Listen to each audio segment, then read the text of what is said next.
In the quiet of the evening, where shadows softly play, a fairy tale wolf sheds his skin, gently drifting away.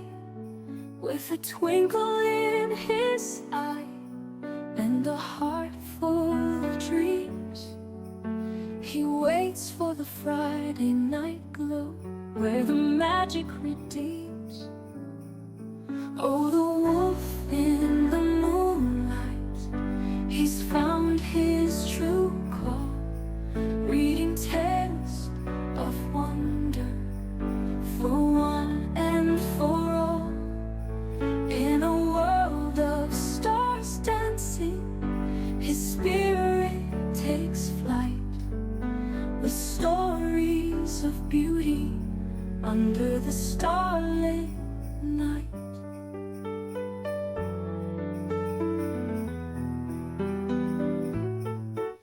He picks up a book, the pages worn and wise, every line a whisper under the vast skies. From far off lands where the wild things roam, to enchanted forests where the heart finds home. Oh, the wolf in the moonlight, he's found his true call, reading tales of wonder for one and for all. In a world of stars dancing, his spirit takes flight, with stories of beauty under the starlit night. With every word he reads, he casts a spell of peace, transporting all who listen to a land where joy won't cease. For in these fairy tales, amidst the laughter and tears, the wolf finds his solace, he conquers his fears. As the night grows deeper, he serenades the moon with melodies that linger, a soft and soothing tune in this sacred hour. Okay, Mohammed the horse could do square roots. Cube roots anyway. Recognize musical harmony, tapping answers with his hooves. That's kinda cool. Anyway, hi everyone. It's Friday. And you ever have one of those nagging feelings that there's some sound you can barely hear? I've been having that a lot lately. I'm not sure if it bothers me really or not, but it's just there. In the back of my mind. I mean, can you hear anything? I mean, I added music, but I figured I needed music for in here, so I'm checking some of the settings to make sure everything's there, because going off kilter with weird introductions.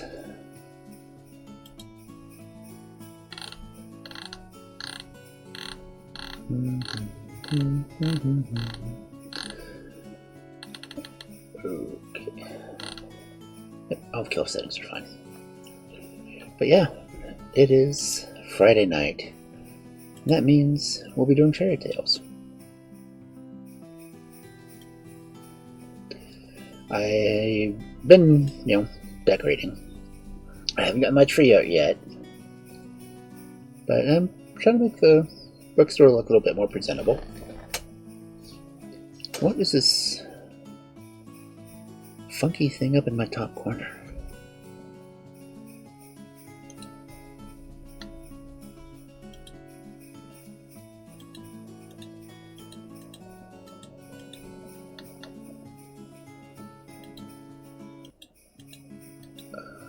I don't recall having seen that before.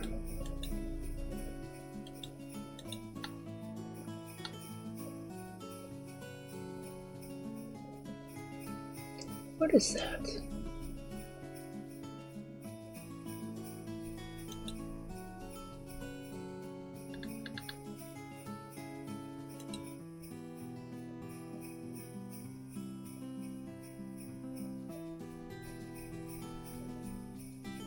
It says to my audio?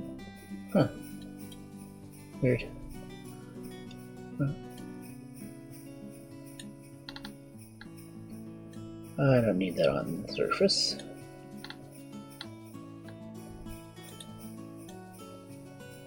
So I will hide it. Okay. I don't know why anything would come up with an icon like that. It's weird. But anyway,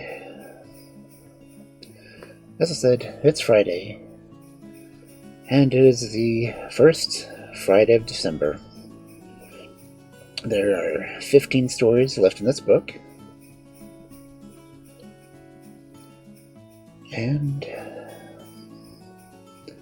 tomorrow is a friend's birthday. So everyone go by and say hi to Dusk tomorrow, though she might do something Sunday for her birthday. That way she can spend Saturday with her family. But yeah, I will probably raid into her tonight if she's streaming after a fairy tale, so if anyone's here and you make it for the raid, go by and tell her happy birthday. Well, make sure you say happy early birthday. But there's other things that may happen tonight. Because as much as tomorrow may be St. Nicholas's Day, tonight is Krampusnacht. So, yeah, I hope everyone's been good. And if not, I'm sorry. I don't have any sway over him because he is not a fairy tale character. He is more of a religious character, so I can't do anything about it. And, well, he's celebrated now too, just like most of the other monsters, so out of my jurisdiction again. Anyway, we're gonna read some fairy tales. What is that noise? Kind of bothers me a little. It's gonna be nagging me all night. Anyway, let's go to the library.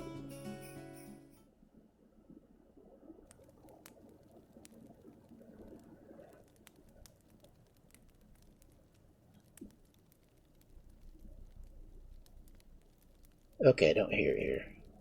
Maybe it's just something outside. I don't know.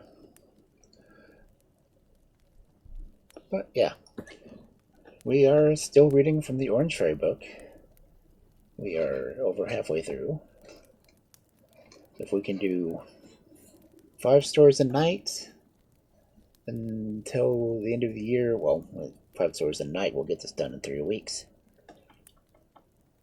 No, weather permitting, and if Krampus doesn't pay me a visit. I shouldn't, because I've been fairly good this year. Pretty sure I've been good this year. Really hope I've been good this year. Anyway, we've got stories to read. And if you have hot chocolate, by all means. That's kind of what I'm drinking now. I'm drinking hot chocolate and coffee, so kids, I don't suggest drinking coffee quite yet. Even if your parents do it. Really, kids shouldn't drink energy drinks anyway. Because, they're not really healthy for kids. It's not so much sugar, but you don't need the caffeine because you have enough natural energy. Whereas us, well, I guess I'm an adult. I don't know. We can handle caffeine a little bit better. But anyway,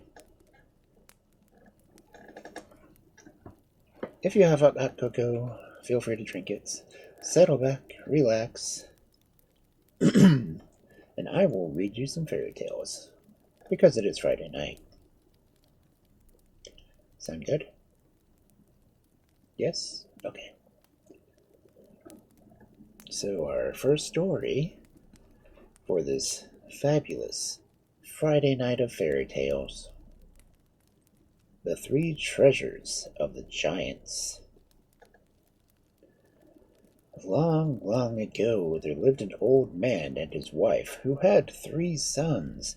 The eldest was called Martin, the second was Michael, while the third was named Jack. One evening they were all seated around the table eating their supper of bread and milk. "Martin," said the old man suddenly, "I feel that I cannot live much longer. You, as the eldest, will inherit this hut, but if you value my blessing, be good to your mother and your brothers." "Certainly, father. How can you suppose I should do them wrong?" replied Martin indignantly, helping himself to all the best bits in the dish as he spoke. The old man saw nothing, but Michael looked on in surprise, and Jack was so astonished that he quite forgot to eat his own supper. A little while after, the father fell ill and sent for his sons, who were out hunting, to bid him farewell. After giving good advice to the 2 eldest, he turned to Jack. "My boy," he said, "you have got quite as much sense as other people, but heaven has deprived you of some of your wits.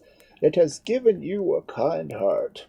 Always listen to what it says, and take heed to the words of your mother and brothers as well as you are able." So saying, the old man sank back on his pillows and died.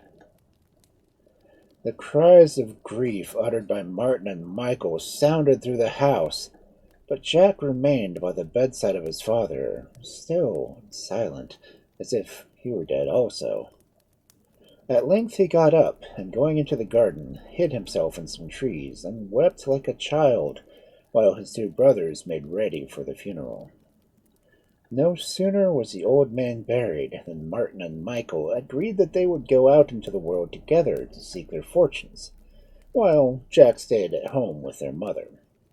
Jack would have liked nothing better than to sit and dream by the fire, but the mother, who was very old herself, declared that there was no work for him to do, and that he must seek it with his brothers.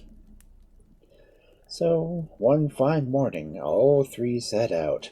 Martin and Michael carried great bagfuls of food, but Jack carried nothing. This made the brothers very angry, for the day was hot and the bags were heavy, and about noon they sat under a tree and began to eat. Jack was as hungry as they were, but he knew that it was no use asking for anything, as he threw himself under another tree and wept bitterly. "Another time perhaps you won't be so lazy and will bring food for yourself," said Martin. But to his surprise, Jack answered, "You are a nice pair. You talk of seeking your fortunes as not to be a burden on our mother, and you begin by carrying off all the food she has in the house." This reply was so unexpected that for some moments neither of the brothers made any answer. Then they offered their brother some of their food, and when he had finished eating, they went on their way once more. Towards evening they reached a small hut, and knocking at the door, asked if they might spend the night there. The man, who was a woodcutter, invited them in, and begged them to sit down to supper. Martin thanked him, but being very proud, explained that it was only shelter they wanted, as they had plenty of food and water with them, and he and Michael at once opened their bags and began to eat, while Jack hid himself in the corner. The wife, on seeing this, took pity on him and called him to come and share their supper, which he gladly did, and very good he found it. At this, Martin regretted deeply that he had been so foolish as to refuse, as for his bits of bread and cheese seemed very hard when he smelt the savory soup his brother was enjoying. He shan't have such a chance again, thought he, and the next morning he insisted on plunging into the thick forest where they were likely to meet nobody. For a long time they wandered hither and thither, for they had no path to guide them, but at last they came upon a wide clearing, and in the midst of which stood a castle. Jack shouted with delight, but Martin, who was in a bad temper, said sharply, "We must have taken a wrong turning. Let us go back." "Idiot!" replied Michael, who was hungry too, and like many people when they're hungry, are very cross. "We set out to travel through the world. What does it matter if we go to the right or to the left?" And, without another word, they took the path to the castle, closely followed by Jack, and after a moment by Martin as well. The door of the castle stood open, and they entered a great hall and looked about them. Not a creature was to be seen, and suddenly Martin, he did not know why, felt a little frightened. He would have left the castle at once, but stopped when Jack boldly walked up to a door in the wall and opened it.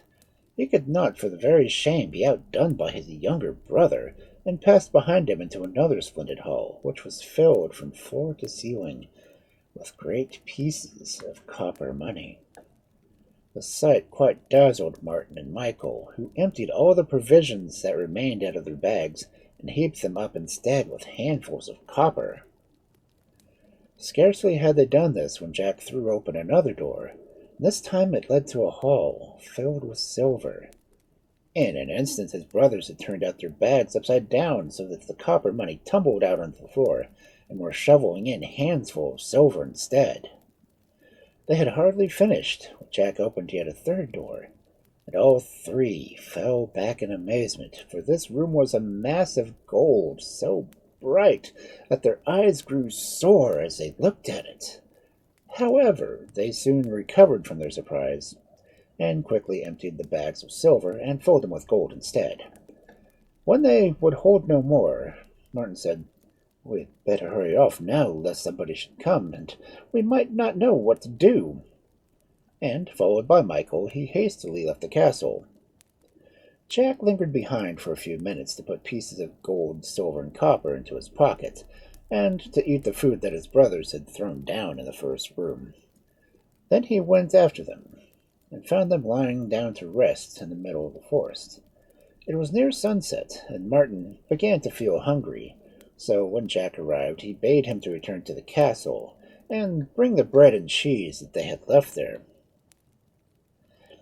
"It is hardly worth doing that," answered Jack, "for I picked up the pieces and ate them myself." At this reply, both brothers were beside themselves with anger, and fell upon the boy, beating him and calling him names, till they were quite tired. "Go where you like," cried Martin with a final kick, "but never come near us again." And poor Jack ran weeping into the woods. The next morning his brothers went home and brought a beautiful house where they lived with their mother like great lords. Jack remained for some hours in hiding, thankful to be safe from his tormentors, but when no one came to trouble him, and his back did not ache so much, he began to think what he had better do. At length he made up his mind to go to the castle and take away as much money with him as he would enable to live him in comfort for the rest of his life. This being decided, he sprang up and set out along the path which led to the castle. As before, the door stood open, and he went on till he reached the Hall of Gold, where he took off his jacket and tied the sleeves together that he might make a kind of a bag. Then he began to pour in gold by handfuls, when all at once a noise like thunder shook the castle. This was followed by a voice hoarse as that of a bull, which cried, "I smell the smell of a man!" And two giants entered. "Little worm, Is it you who steals our treasures? Exclaimed the biggest. Well, we have got you now, and we will cook you for supper. But the other two drew him aside, and for a moment or two they whispered together. At length the first giant spoke. To please my friend, I will spare your life on condition that, for the future, you shall guard our treasures. If you're hungry, take this little table and rap on it, saying as you do, a dinner for an emperor, and you will get as much food as you want. With a light heart, Jack promised all that was asked of him, and for some days enjoyed himself mightily. He had everything he could wish for, and did nothing from morning till night, but by and by he began to get very tired of it all. Let the giants guard their treasures themselves, he said to himself at last. I am going away, but I will leave all the gold and silver behind me, and will take naught but you, my good little table. So, tucking the table under his arm, he started off for the forest. But he did not linger there long, for he soon found himself in the fields on the other side. There he saw an old man who begged Jack to give him something to eat. You could not ask a better person, answered Jack cheerfully, and signing to him to sit down with him under a tree, he set the table in front of them and struck it 3 times, crying, The dinner for an emperor! He had hardly uttered the words when fish and meat of all kinds appeared upon it. That is a clever trick of yours, said the old man, when he had eaten as much as he wanted. Give it to me in exchange for a treasure I have, which is still better. Do you see this cornet? Well, you have only tell it that you wish for an army, and you will have as many soldiers as you require. Now, since he had been left to himself, Jack had grown ambitious. So after a moment's hesitation, he took the cornets and gave the table in exchange. The old man bade him farewell and set off one path, while Jack chose another. For a long time he was quite pleased with his new possession. Then, as he felt hungry, he wished for his table back again, and as no house was in sight, and he really wanted some supper badly. Hey, Matsu. All at once he remembered his cornet, and a wicked thought entered his mind. 200 hussars, forward! Cried he, and the neighing of the horses and clanking of swords were heard close at hand. The officer who rode at their head approached Jack and politely inquired what he wished them to do. A mile or 2 along that road, answered Jack, you will find an old man carrying a table. Take the table from him and bring it to me. The officer saluted and went back to his men, who started at a gallop to do Jack's bidding. In 10 minutes they had returned, bearing the table with them. That is all, thank you, said Jack, and the soldiers disappeared inside the cornet. Oh, what a good supper Jack had that night, quite forgetting that he owed it to a mean trick.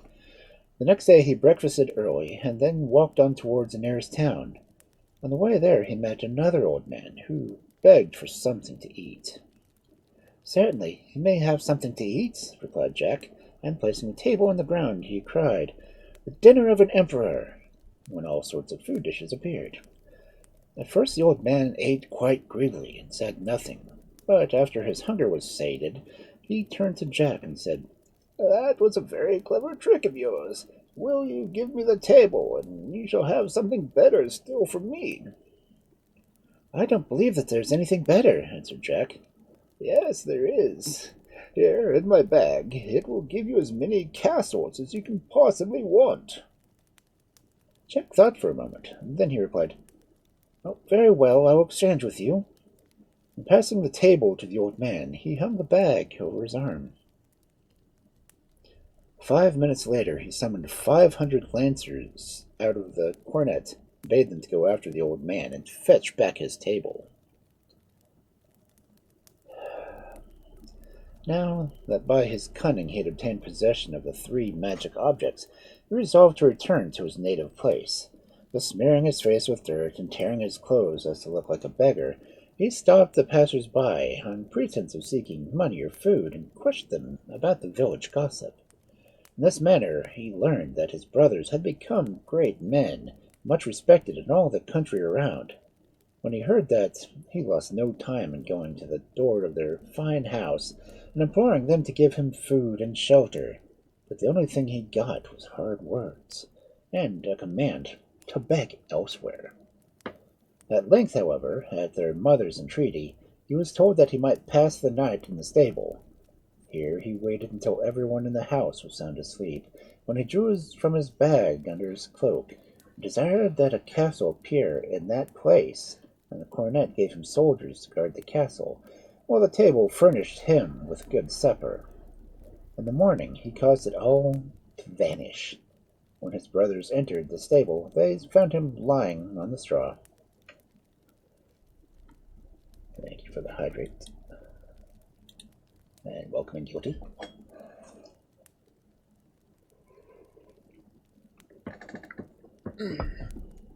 Ouch.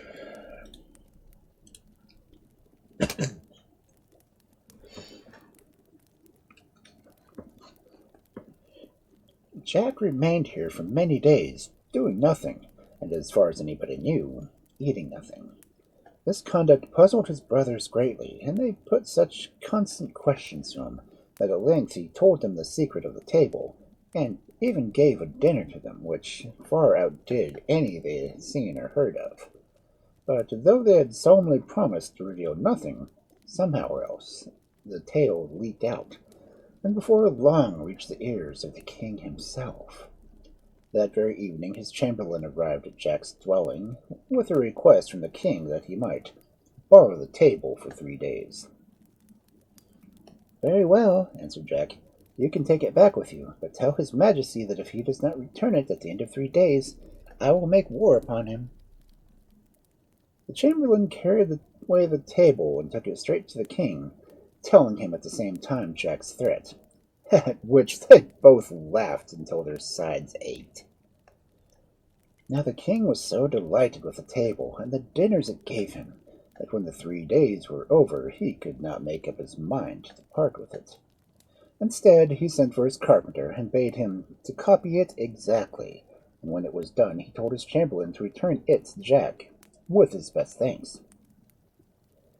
It happened to be dinner time, and Jack invited the chamberlain, who knew nothing of the trick, to stay and dine with him.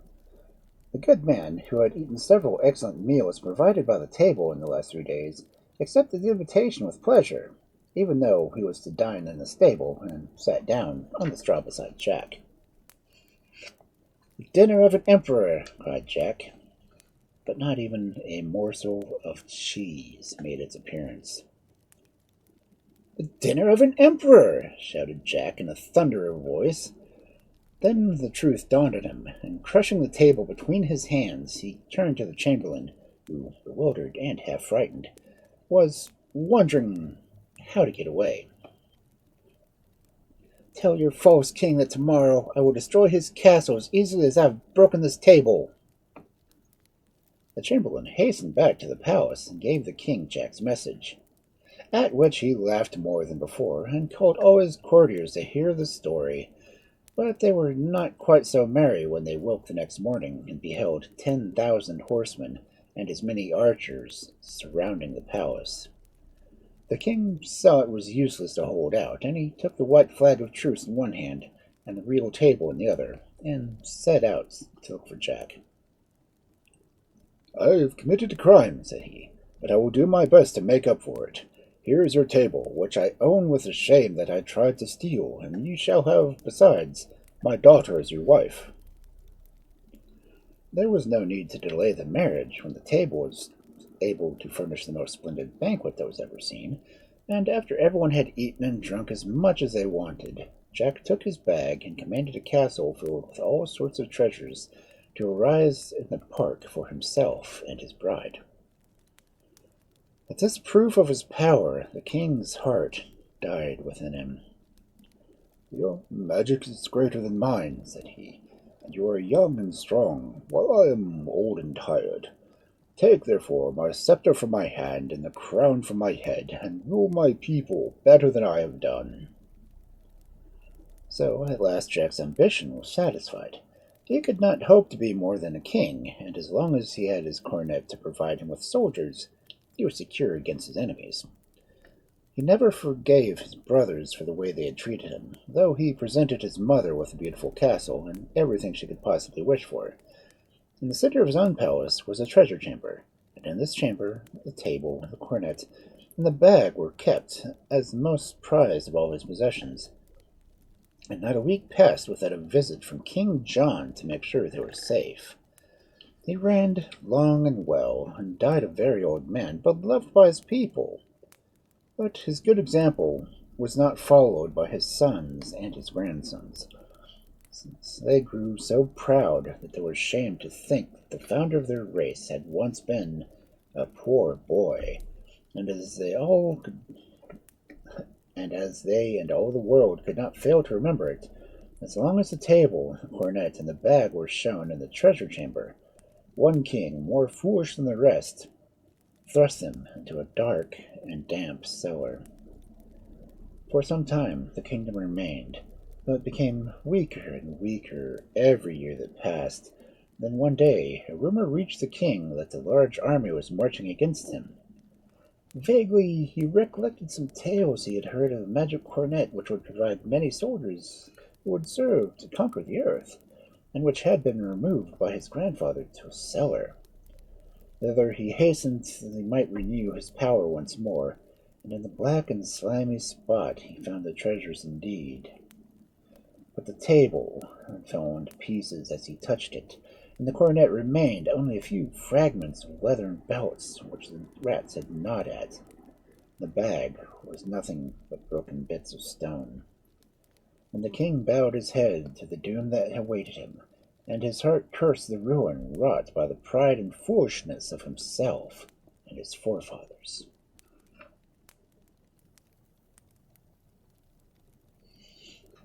Oh, that got dark at the end.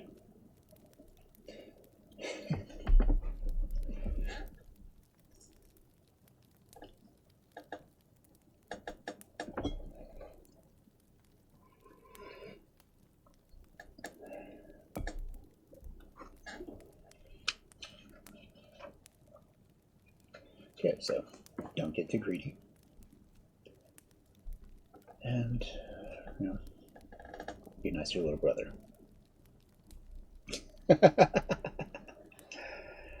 Okay. I feel like I've read this one before, but the next story we have tonight, The Rover of the Plain. A long way off near the sea coast of the east of Africa, there dwelt once upon a time a man and his wife. They had 2 children, a son and a daughter, whom they loved very much, and, like parents in other countries, they often talked of fine marriages the young people would have some day.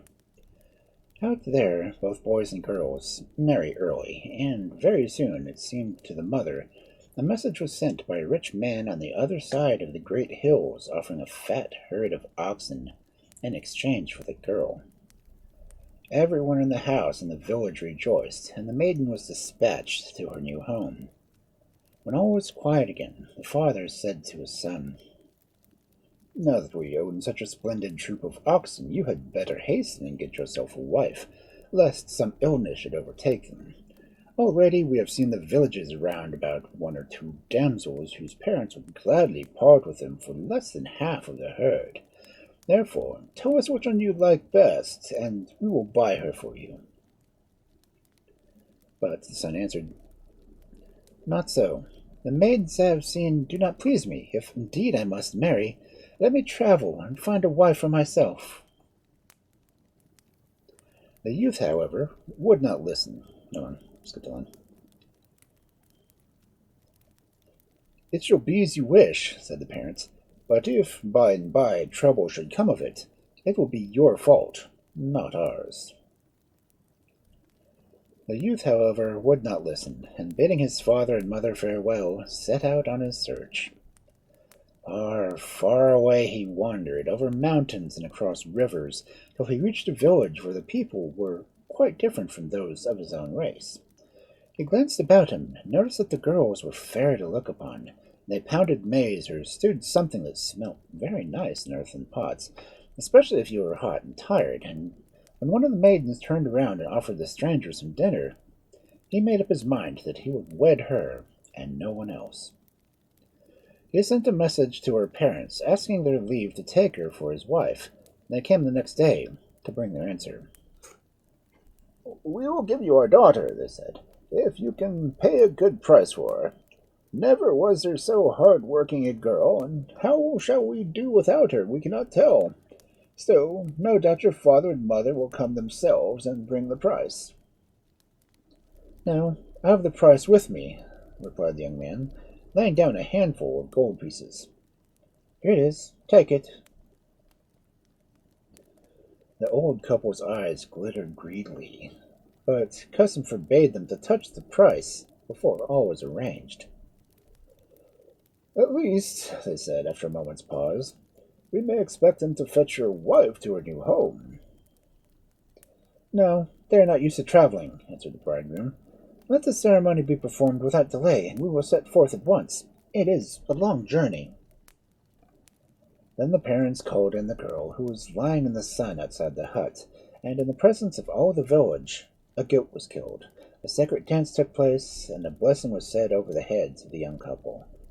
After that, the bride was led aside by her father, whose duty it was to bestow on her some parting advice as to her conduct in her married life. "Be good to your husband's parents," said he, "and always do the will of your husband."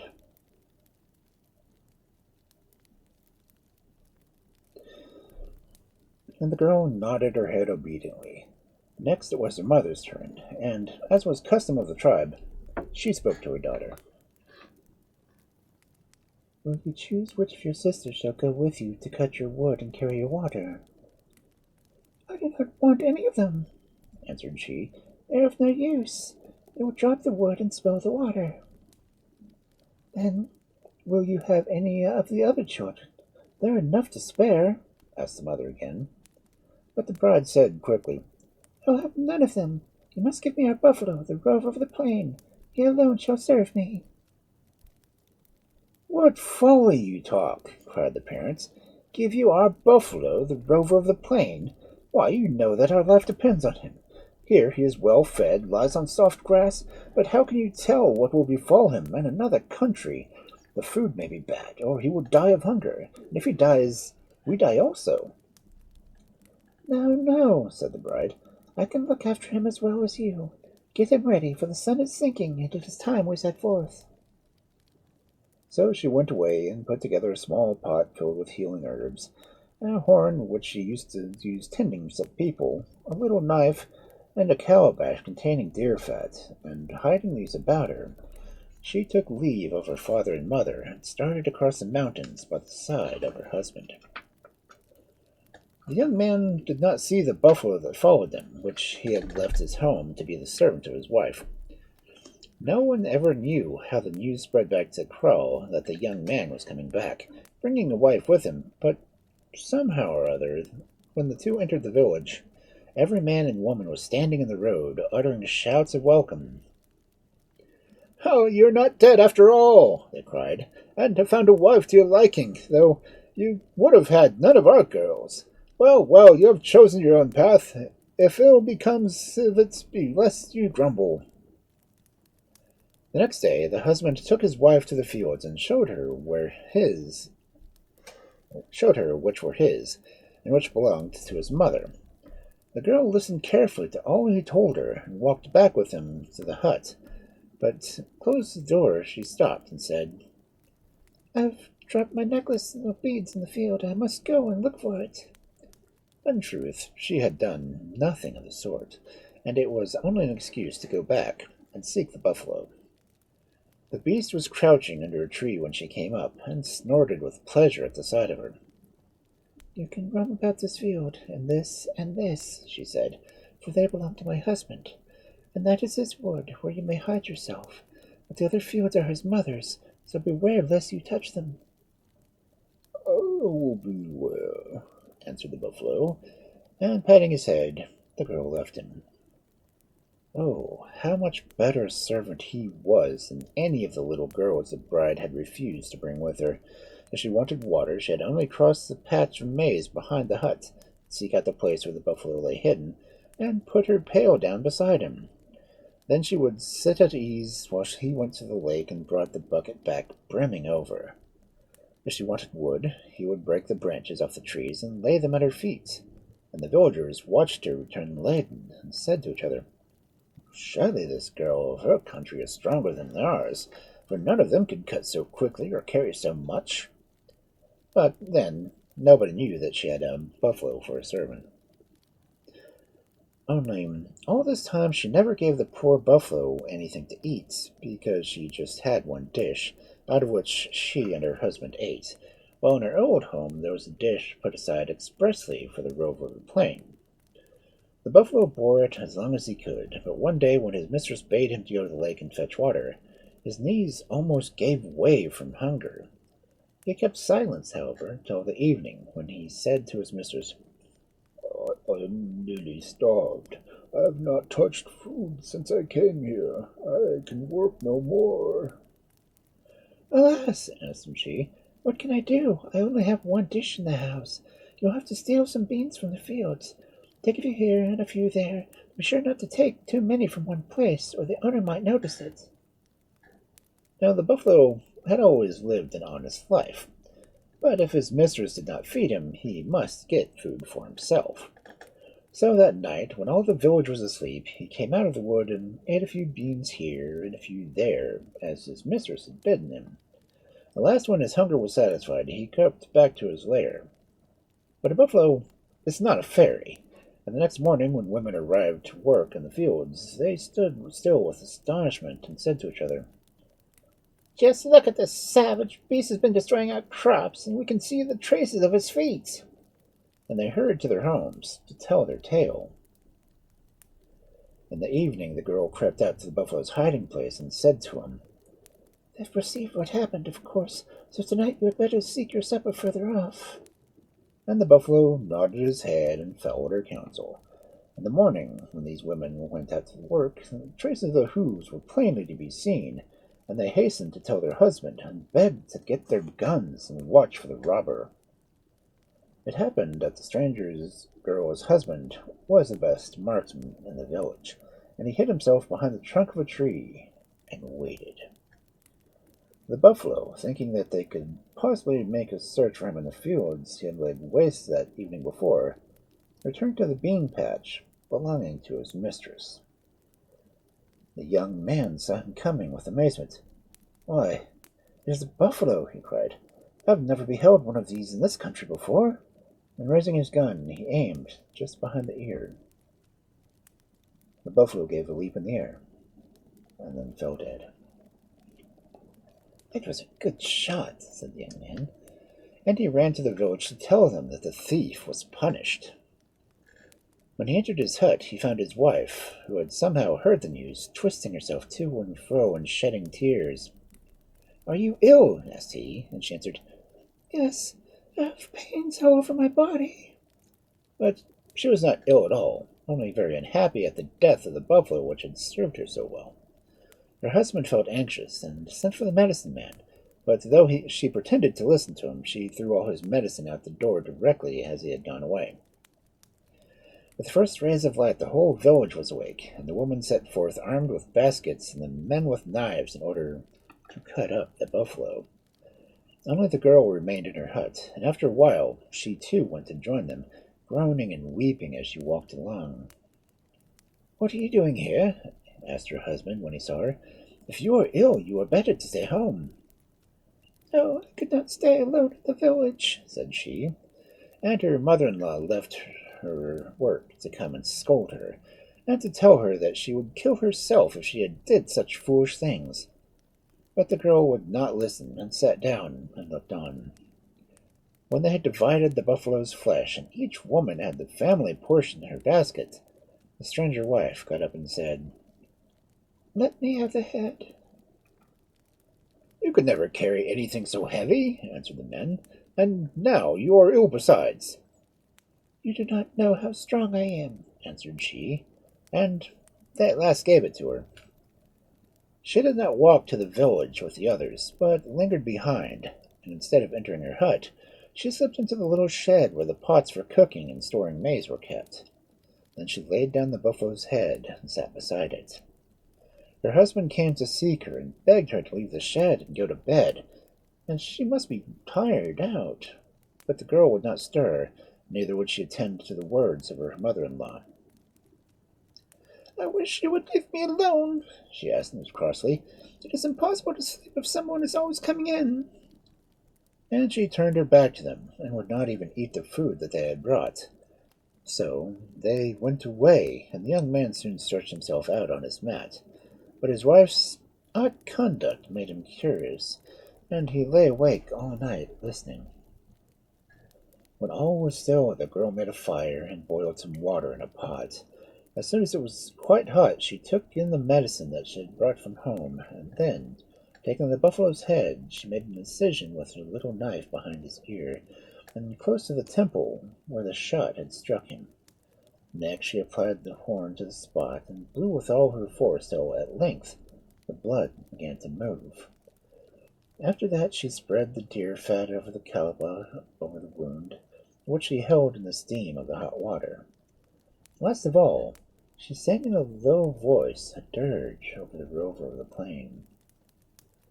As she chanted the final words, the head moved, and the limbs came back. The buffalo began to feel alive again, and shook his horns, and stood up and stretched himself. Unluckily, it was just at this moment that the husband said to himself, I wonder if she's still crying. What is the matter with her? Perhaps I had better go and see. And he got up, and calling her by name, went out to the shed. Go away! I don't want you! She cried angrily. But it was too late. The buffalo had fallen to the ground, dead, and with a wound in his head as before.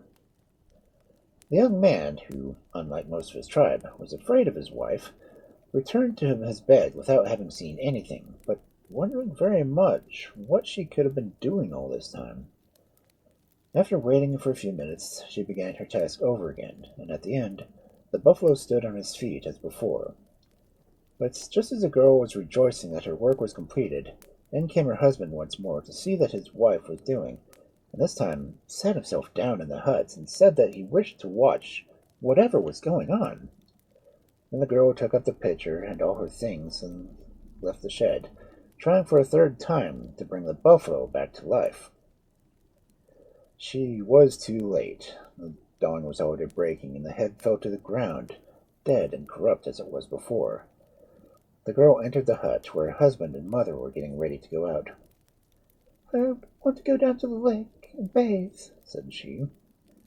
But you can never walk so far, they answered. You're so tired as it is, you can hardly stand. However, in spite of their warnings, the girl left the hut in the direction of the lake.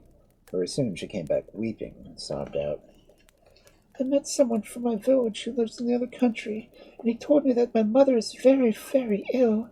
If I do not go to her at once, she will be dead before I arrive. I will return as soon as I can, and now farewell. And she set forth in the direction of the mountains. But the story was not true. She knew nothing about her mother, only that she wanted an excuse to go home and tell her family that their prophecies had come true, and that the buffalo was dead. Placing her basket on her head, she walked along. Directly she left the village behind, she broke into the song of the Rover of the Plain, and at last, at the end of the day, she came to the group of huts where her parents lived. Her friends all ran out to meet her, and weeping, she told them that the buffalo was dead. This sad news spread like lightning through the country, and the people flocked from far and near to bewail the loss of the beast who had been their pride. If you had only listened to us, they cried, he would be alive now. But you refused all the little girls we offered you, and would have nothing but the buffalo. And remember what the medicine man said. If the buffalo dies, you die also. So they bewailed their fate, one to another, and for a while they did not perceive that the girl's husband was sitting in their midst, leaning his gun against a tree. And one man, turning, beheld him, and bowed mockingly. "Hail, murderer, hail! You have slain us all!" The young man stared, not knowing what he meant, and answered wonderingly, "I shot a buffalo. Is that why you call me a murderer?" "A buffalo, yes, but the servant of your wife. It was he who carried the wood and drew the water. Did you not know it?" "No, I did not know it," replied the husband in surprise. "Why did no one tell me? Of course I should not have shot him." "Well, he is dead," answered they, "and we must die now too." At this the girl took a cup in which some poisonous herbs had been crushed, and holding it in her hands, she wailed, "Oh, father, Rover of the plain!" Then, drinking a deep draught of it, fell back dead. One by one, her parents, her brothers, her sisters, drank also and died, singing a dirge in the memory of the buffalo. The girl's husband looked on with horror, and sadly returned home across the mountains, and entering his hut, threw himself on the ground. At first he was too tired to speak, but at length he raised his head and told all the story to his father and mother, who sat watching him. When he had finished, they shook their heads and said, "Now you see what we spoke no idle words when we told you that ill would come from your marriage. We offered you a good and hard-working wife, and you would have none of her. And it is not only your wife you have lost, but your fortune too. For who will give you back your money if they are all dead?" "It is true, O my father," answered the young man. But in his heart he thought more of the loss of his wife than the money he had given for her.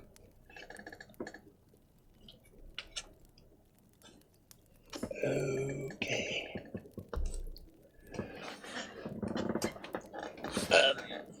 Honestly, if the family all died, wouldn't he be the last inheritance? Anyway, let's not think about inheritance laws in African countries.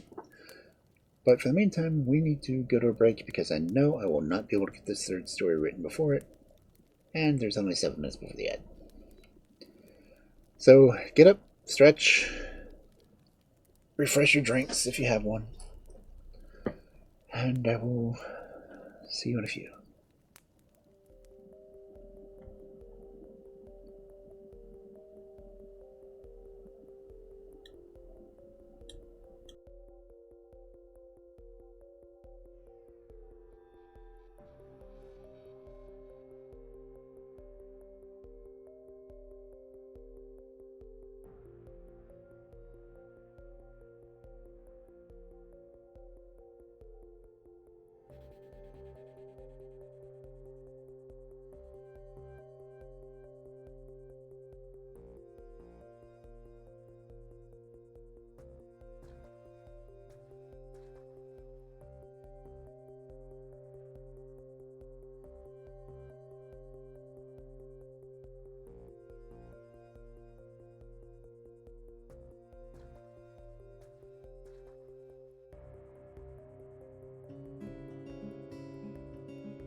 Okay, everyone, welcome back.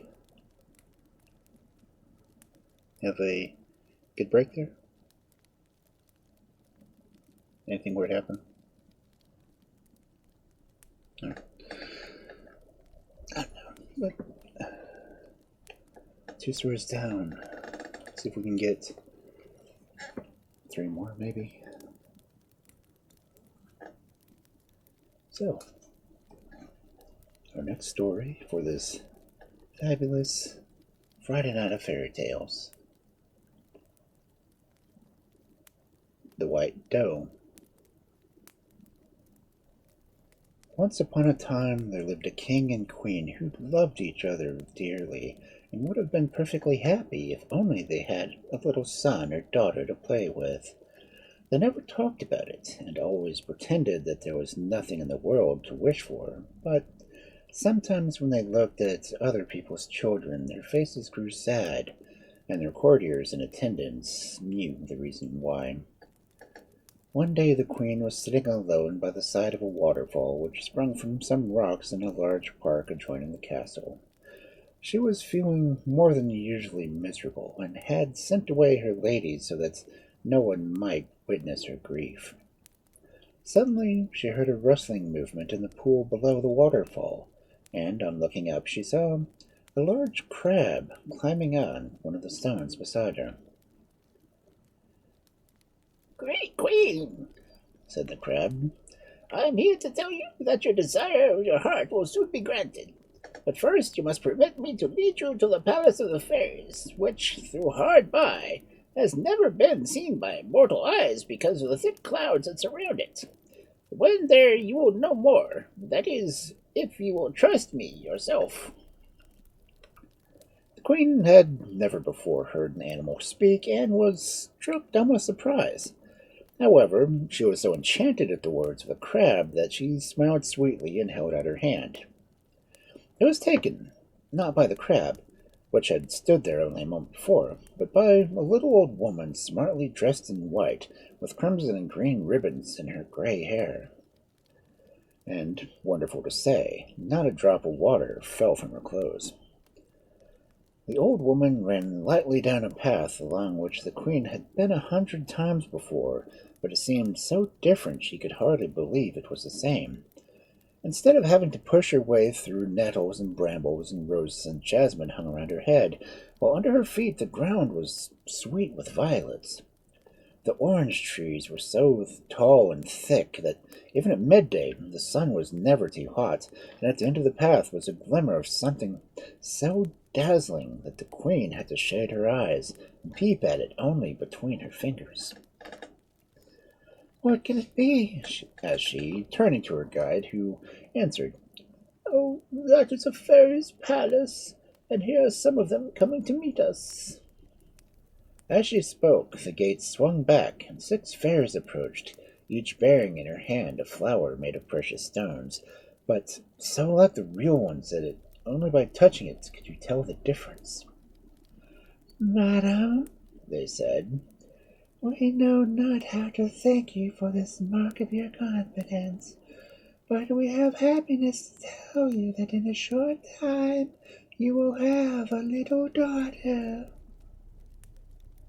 The queen was so enchanted at this news that she nearly fainted with joy, but when she was able to speak, she poured out all her gratitude on the fairies for their promised gift.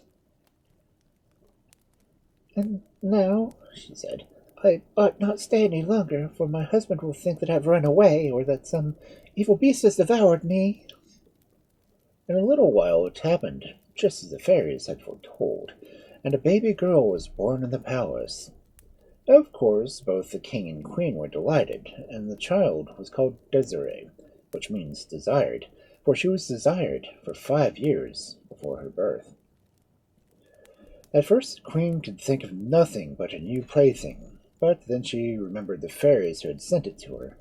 Bidding her ladies bring up her posy of jeweled flowers which had been given to her by the palace, she took each flower in her hand and called it by name, and in turn each fairy appeared before her. But, as unluckily as often happens, the one for whom she owed the most The crab fairy was forgotten, and by this, as in the case of other babies you have read about, much mischief was brought. However, for the moment all was gaiety in the palace, and everybody ran round inside and watched the fairy carriages, for no two were alike. One had a car of ebony drawn by white pigeons, another was laying back in her ivory chariot driving 10 black crows, while the rest had chosen rare woods and many-colored seashells and scarlet and blue macaws, long-tailed peacocks, and green lovebirds for horses. These carriages were only used on the occasion of state, for when they went to war, flying dragons and fiery serpents, lions or leopards, they took place of the beautiful birds. The fairies entered the queen's chamber, followed by little dwarfs who carried their presents and looked much prouder than their mistresses. One by one, their burdens were placed and spread upon the ground, and no one had ever seen such lovely things.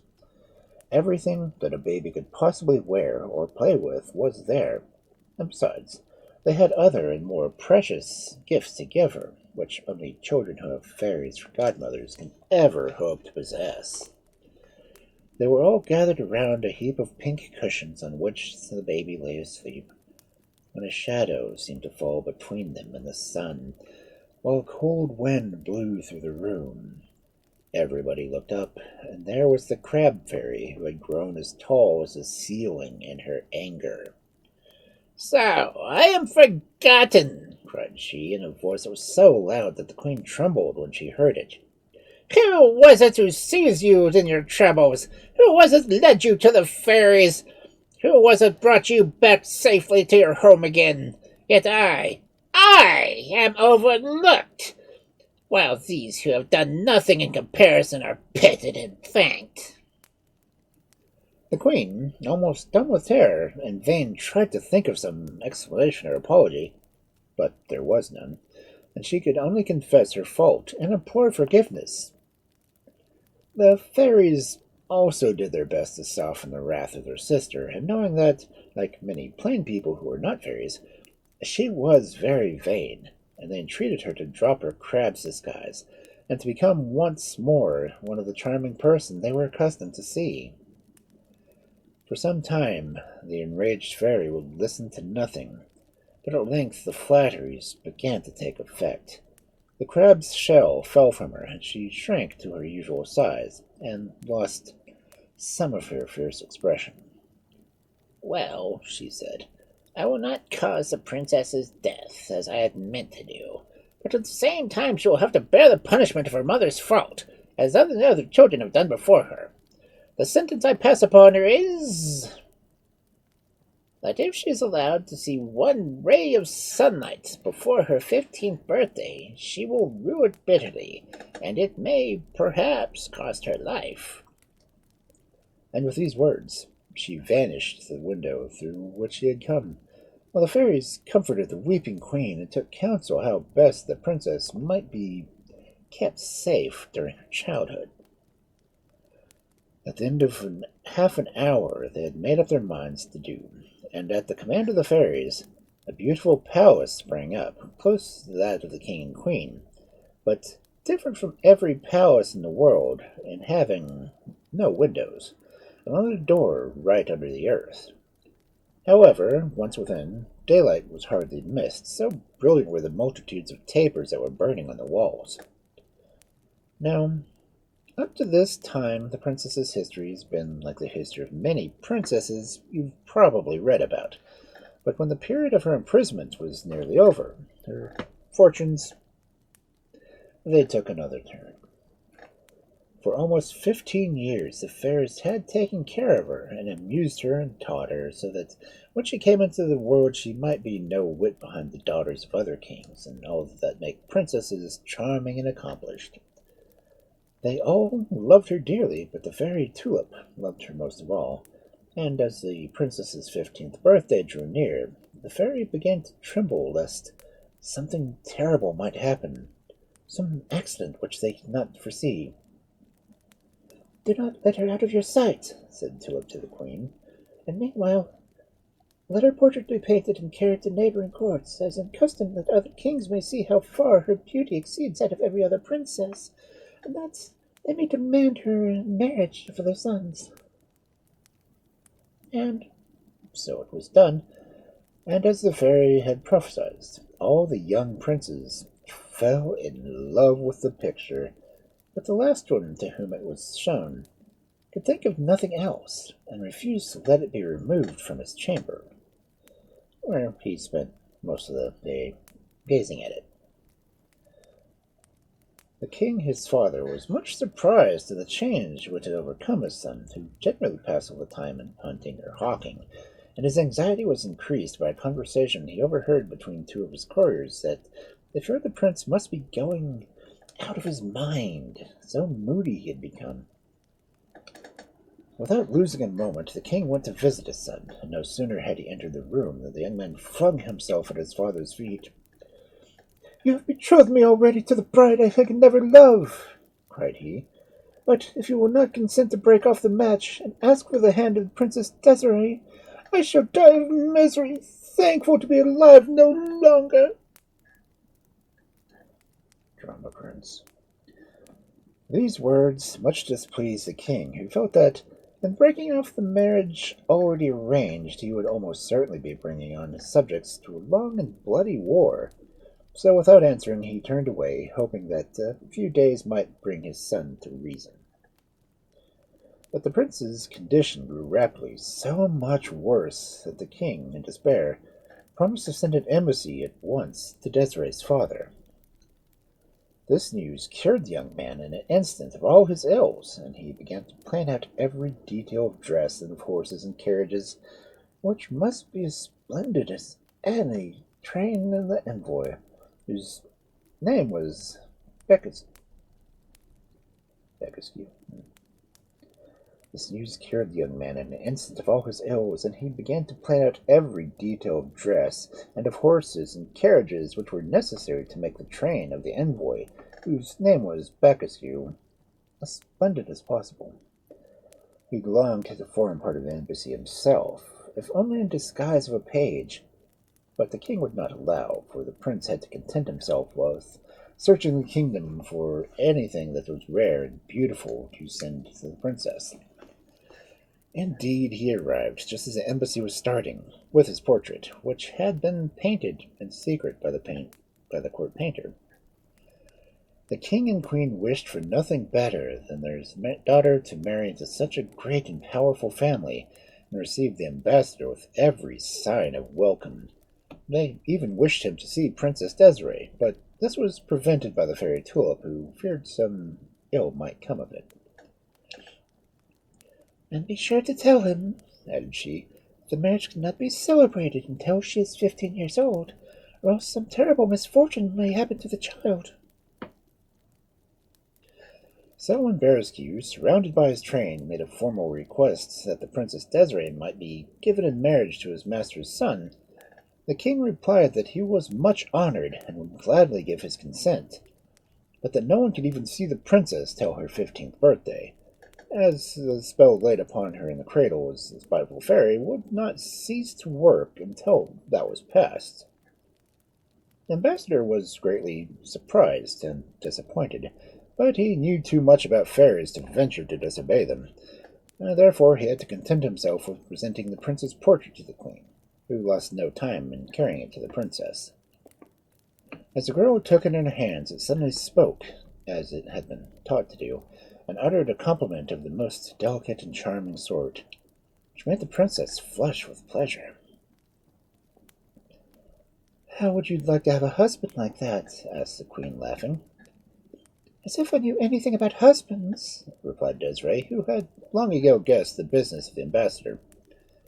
"Well, he will be your husband in 3 months," answered the queen, ordering the prince's presents to be brought in. The princess was very pleased with them, and admired them greatly. Then the queen noticed that all the while her eyes constantly strayed from the softest silks and most beautiful jewels to the portrait of the prince. The ambassador, finding that there was no hope of his being allowed to see the princess, took his leave, and returned to his own court, but Here a new difficulty appeared. The prince, though transported with joy at the thought of Desiree was indeed to be his bride, was bitterly disappointed that she had not been allowed to return with Bescue, as he had foolishly expected. And never having been taught to deny himself anything or to control his feelings, he fell as ill as he had done before. He would eat nothing, nor take pleasure in anything, but lay in a heap of cushions, gazing at the picture of the princess. Drama Prince. If I have to wait 3 months before I can marry the princess, I shall die! Told you. Was all the sport boy would say. And at length the king, in despair, resolved to send a fresh embassy to Desiree's father to implore him to permit the marriage to be celebrated at once. I would have presented the prayer in person, he added in his letter, but my great age and infirmaries do not suffer me to travel. However, my envoy has orders to agree to any arrangement you may propose.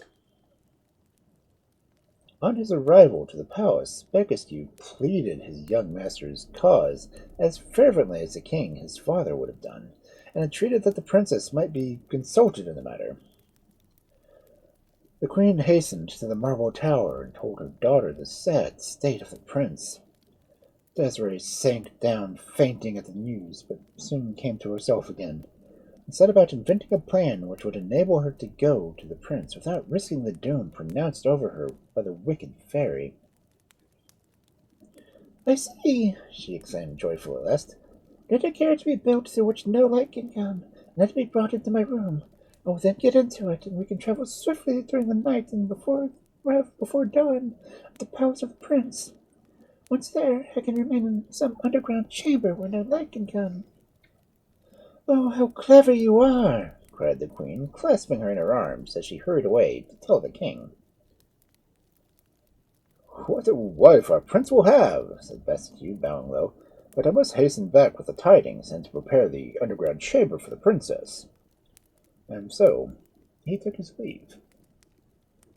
In a few days the carriage commanded by the princess was ready. It was of green velvet, scattered over with large golden thistles, and lined inside with silver brocade embroidered with pink roses. It had no windows, of course, and the fairy tulip, whose counsel had been asked, had managed to light up with the soft glow that came from no one knew where. It was carried straight into the great hall of the tower, and the princess stepped into it, followed by her faithful maid of honor, Elegantine, and her lady-in-waiting, Cersei, who had also fallen in love with the prince's portrait and was bitterly jealous of her mistress. The fourth place in the carriage was filled by Cersei's mother, who had been sent by the queen to look after the 3 young people. Now, the Fairy of the Fountain was the godmother of Princess Nera, to whom the prince had been betrothed before the picture of Desiree made him faithless. She was very angry at the slight put upon her godchild, and from that moment kept a careful watch over the princess. In this journey she saw her chance, as it was she who, invisible, sat by Cersei, and put the bad thoughts into the minds of both her and her mother. The way to the city where the prince lived ran for the most part through a thick forest, and every night when there was no moon, not a single star could be seen through the trees. The guards who traveled with the princess opened the carriage to give it an airing. This went on for several days, till only 12 hours' journey lay between them and the palace. The Cersei persuaded her mother to cut out a great hole in the side of the carriage with a sharp knife, which she herself had brought for the purpose. In the forest the shadows were so intense that no one perceived what she had done. But when they left the last trees behind them, they emerged into an open country. The sun was up, and for the first time since her babyhood, Desiree found herself in the light of day.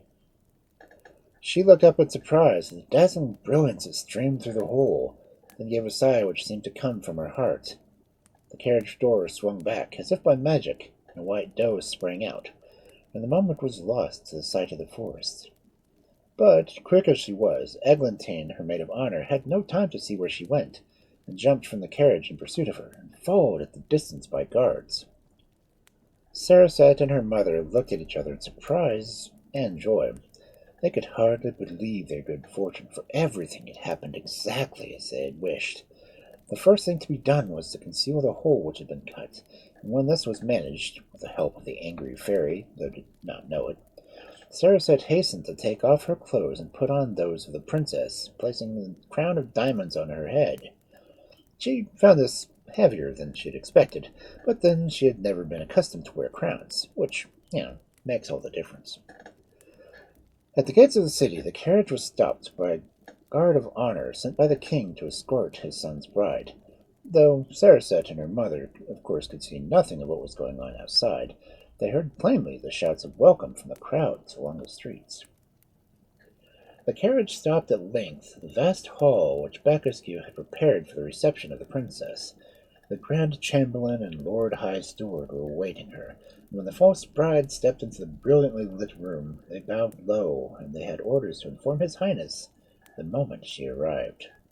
The prince, whom the strict etiquette of the court had prevented from being present in the underground hall, was burning with impatience in his own apartments. So, she has come, Cried he, throwing down the bow he had been pretending to mend. Well, was I not right? Is she not a miracle of beauty and grace? And has she her equal in the whole world? The ministers looked at each other and made no reply, till at length the chamberlain, who was the bolder of the two, observed, My lord, as to her beauty, you can judge that for yourself. No doubt it is great as you say, but at present it seems to have suffered, as it's natural, from the fatigues of the journey. That was certainly not what the prince had expected to hear. Could the portrait have flattered her? He had known such things before, and a cold shiver ran through him. But with an effort he kept from further questioning, and only said, Has the king been told that the princess is in the palace? Yes, your highness, he has probably already joined her. Then I will go too. As weak as he was from his long illness, the prince descended the staircase, supported by ministers, and entered the room just in time to hear his father's loud cry of astonishment and disgust at the sight of Sarasat. There has been some treachery at work, he exclaimed, while the prince leant, dumb with horror, against a doorpost. But the lady-in-waiting, who had been prepared for something of the sort, advanced, holding in her hand the letters which the king and queen had entrusted to her. This is the Princess Desiree, she said, pretending to have heard nothing, and I have the honor to present you these letters from my liege lord and lady, together with a casket containing the princess's jewels. The king did not move or answer her, so the prince, leaning on the arm of Bacchuscu, approached a little closer to the false princess, hoping against hope that his eyes had deceived him. But the longer he looked, the more he agreed with his father that there was treason somewhere. For in no single respect did the portrait resemble the woman before him. Sarasat was so tall that the dress of the princess did not reach her ankles, so thin that her bones showed through the stuff. Besides, that her nose was hooked and her teeth black and ugly. In his turn, the prince stood rooted to the spot. At last he spoke, and his words were addressed to his father, and not to the bride who had come so far to marry him. "We have been deceived," he said, "and it will cost me my life." And he leaned so heavily on the envoy that Bacchuscu feared he was going to faint unless he laid him on the floor. For some minutes no one could attend to anybody but the prince, but as soon as he revived, the lady-in-waiting made herself heard. "Oh, my lovely princess, why did we ever leave home?" cried she. "The king your father will avenge the insults that have heaped upon you. We will tell him how you've been treated." "I will tell him myself," replied the king in wrath. "He promised me a wonder of beauty, and he sent me a skeleton. I am not surprised that he has kept her for 15 years hidden away from the eyes of the world. Take them both away." He continued, turning to his guards. "Lodge them in the state prison. There is nothing more I have to learn of this matter." His orders were obeyed, and the prince, loudly bewailing his sad fate, was led back to bed, where for many days he lay in a high fever.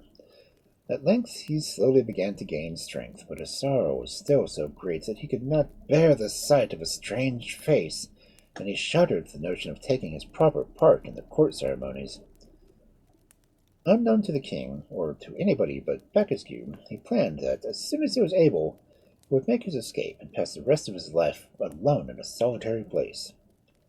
It was some weeks before he had regained his health sufficiently enough to carry out his design, but finally, one beautiful starlit night, he and two friends stole away, and when the king woke the next morning, he found a letter lying on by his bed, saying that his son had gone, and he knew not where. He wept bitter tears at the news, for he loved the prince dearly, but he felt that perhaps the young man had done wisely, and he trusted to time and Becasgue's influence to bring the wanderer home. And while these things were happening, what had become of the White Doe?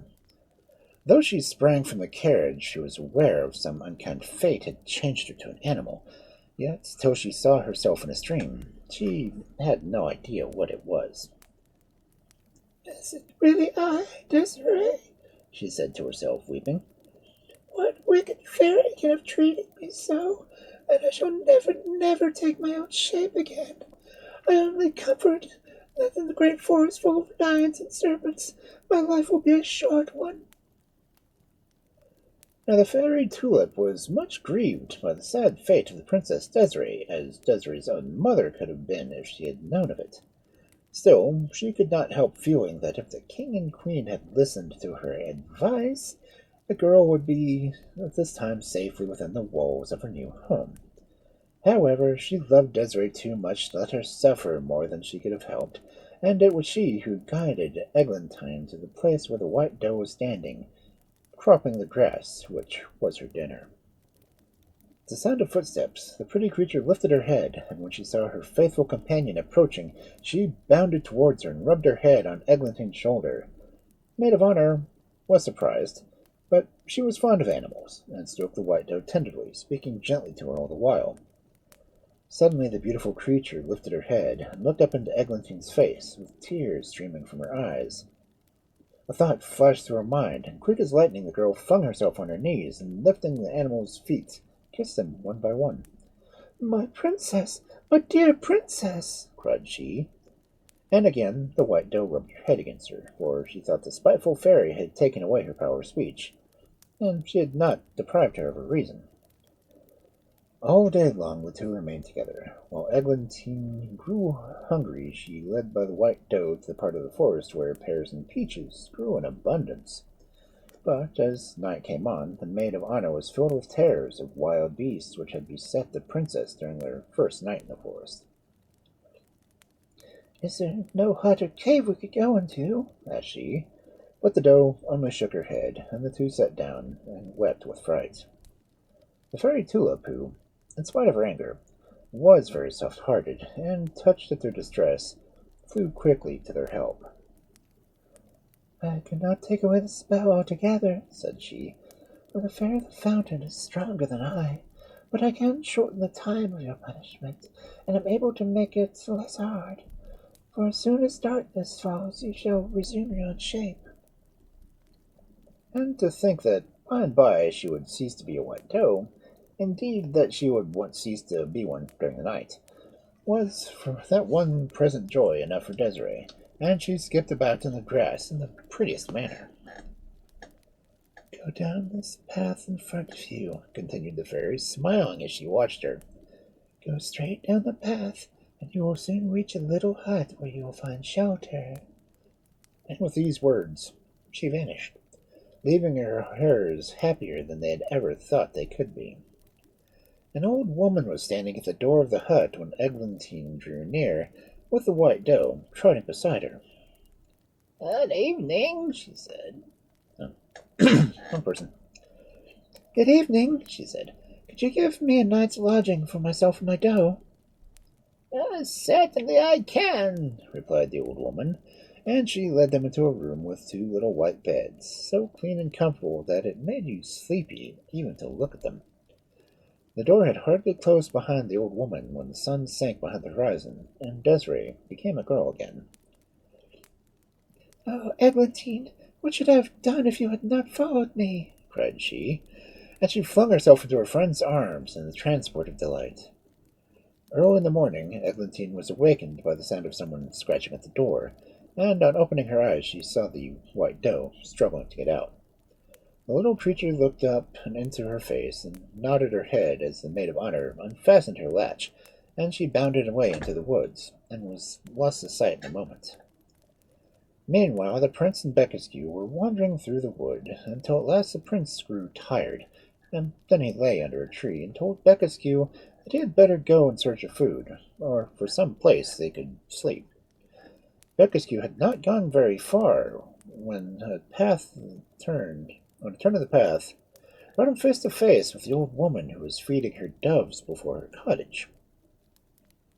"Could you give me some milk and fruit?" he asked. "I'm very hungry myself, and besides, I've left a friend behind me who is still weak from illness." Certainly I can," answered the old woman. "But come and sit down in my kitchen while I catch the goat and milk it." Becasgue was glad enough to do as he was bid, and in a few minutes the old woman returned with a basket brimming over with oranges and grapes.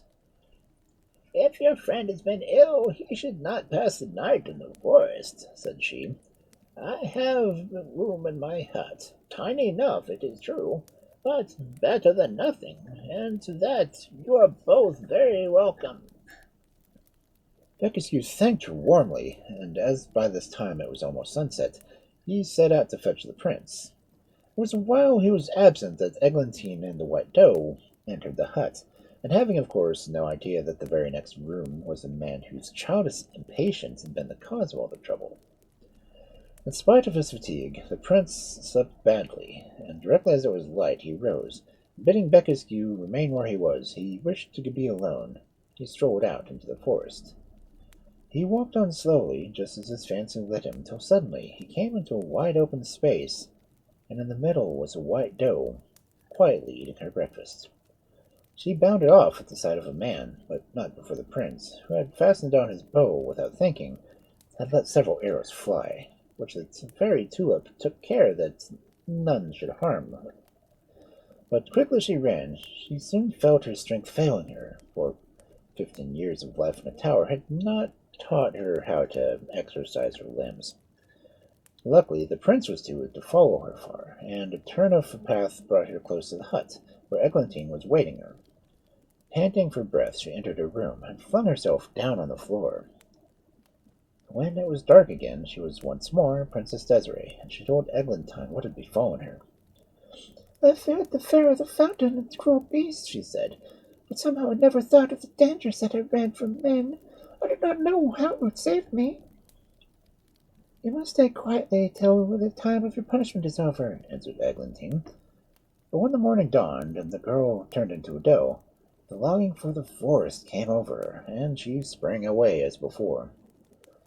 As soon as the prince was awake, he hastened to the place where, only the day before, he had seen the White Doe feeding, but of course she had taken care to go the opposite direction. Much disappointed, he tried one green path and then another, and at last, wearied with walking, threw himself down and went fast asleep. Just at this moment, the White Doe sprang out of a thicket near by, and started back, trembling when she beheld her enemy lying there. Yet, instead of turning to fly, something bade her to go and look at him unseen. She gazed. As she gazed, a thrill ran through her, for she felt that, worn and wasted though he was by illness, it was the face of her destined husband. Gently stooping over him, she kissed his forehead, and at her touch he awoke. For a moment they looked at each other, and to his amazement he recognized the White Doe which had escaped him the previous day. But in an instant the animal was aroused to a sense of her danger, and she fled with all her strength into the thickest part of the forest. Quick as lightning, the prince was on her track, but this time it was with no wish to kill or to even wound the beautiful creature. Pretty doe, stop, I won't hurt you," cried he, but his words were carried away by the wind. At length the doe could run no more, and when the prince reached her, she was lying stretched out on the grass, waiting for her death blow. But instead, the prince knelt at her side and stroked her, and bade her fear nothing, that he would take care of her. So he fetched a little water from the stream in his horn hunting cap, and then, cutting some branches from the trees, he twisted them into a leader, which he covered with moss, and he laid the white doe gently on it. For a long time they remained thus, but when Desiree saw the way the light struck the trees, that the sun must be getting near to setting, she was filled with alarm lest the darkness should fall, and the prince should behold her in her human shape. No, he must not see me for the first time here, She thought, and instantly began to plan on how to get rid of him. Then she opened her mouth and let her tongue hang out, as if she were dying of thirst, and the prince, as she expected, hastened to the stream to get her more water. When he returned, the white doe was gone. That night Desiree confessed to Eglantine that her pursuer was no other than the prince, and that far from flattering him, the portrait had never done him justice. It was not hard to meet him in this shape, she wept, and we both love each other so much. But Eglantine comforted her, and reminded her that in a short time all would be well. The prince was very angry at the flight of the white doe, for he had taken so much trouble, and returning to the cottage he poured out his adventures and his wrath to Becasque, who would not help smiling. "She will not escape me again," cried the prince. "If I hunt her every day for a year, I will have her at last." And, in this frame of mind, he went to bed.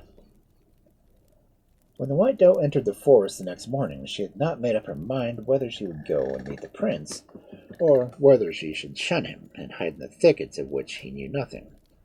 She decided that the last plan was the best, and so it would have been if the prince had not taken the very same direction in search of her. Quite by accident, he caught sight of her white skin shining through the bushes, and at the same instant she heard a twig snap under his feet. In a moment she was up and away, but the prince, not knowing how else to capture her, aimed an arrow at her leg, which brought her to the ground.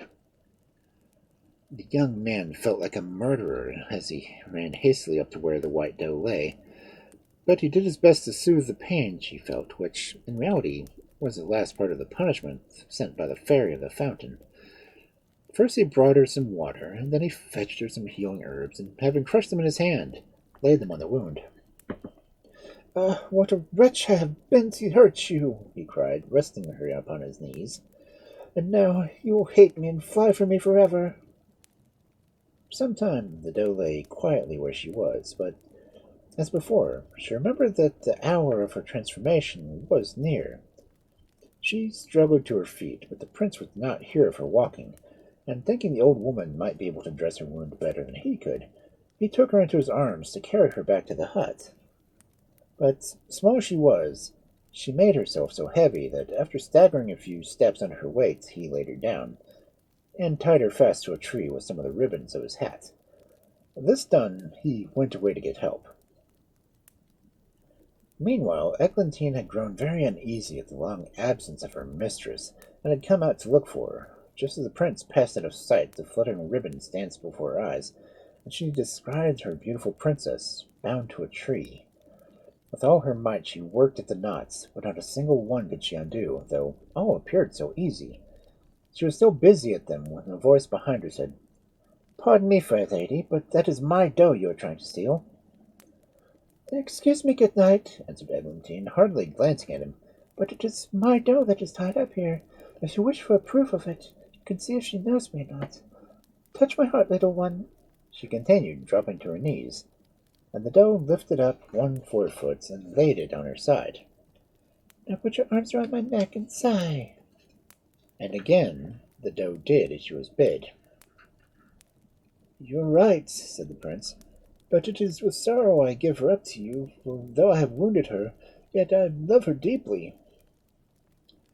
To this Eglantine answered nothing, but carefully raising up her doe, she led her slowly to the hut. Now both the prince and Becasque were quite unaware that the old woman had so many guests beside themselves, and following afar were much surprised to behold Eglantine and her charge enter the cottage. They lost no time in questioning the old woman, who replied that she knew nothing about the lady and her white doe who slept in the chamber occupied by the prince, her friend, but they were very quiet and paid her well. Then she went back to her kitchen. "Do you know," said Becasque when they were alone, "I'm certain that the lady we saw is a maid of honor to Princess Desiree, whom I met at the palace, and as her room is next to this, it will be easy to make a small hole through which I can satisfy myself whether I am right or not." So taking a knife out of his pocket, he began to saw away at the woodwork. The girl heard the grating noise, but was fancying it was a mouse and paid no attention. Becasque was left in peace to pursue his work. At length the hole was large enough for him to peep through, and the sight was one to strike him dumb with amazement. He had truly guessed. The tall lady was Eglantine herself, but the other, where had he seen her? Ah, now he knew. It was a lady from the portrait. Desiree, in a flowing dress of green silk, was lying stretched out upon cushions, and as Eglantine bent over her to bathe the wounded leg, she began to talk. "Oh, let me die," cried she, "rather than go on leading this life. You cannot tell the misery of being a beast all day and unable to speak to the man I love, to whose impatience I owe my cruel fate. Yet even so, I cannot bring myself to aid him." These words, though low as they were spoken, reached Becasque, who could hardly believe his ears. He stood silent for a moment, then, crossing to the window out of which the prince was gazing, he took his arm and led him across the room. A single glance was sufficient to show the prince that it was indeed Desiree, and how another had come to the palace bearing her name, at that instant he neither knew nor cared. Stealing on tiptoe from the room, he knocked at the next door, which was opened by Eglantine, who thought it was the old woman during their supper. She started back at the sight of the prince, whom this time she also recognized, but he thrust her aside and flung himself at the feet of Desiree, to whom he poured out his heart. Dawn found them still conversing. The sun was high in the heavens before the princess perceived that she retained her human form. Ah, how happy she was when she knew that the days of her punishment were over. With a glad voice she told the prince the tale of her enchantment. So, the story ended well after all, and the fairy Tulip, who turned out to be the old woman of the hut, made the young couple such a wedding feast that had never been seen since the world began, and everyone was delighted, except Cereset and her mother, who were put in a boat and carried to a small island where they had to work hard for the living.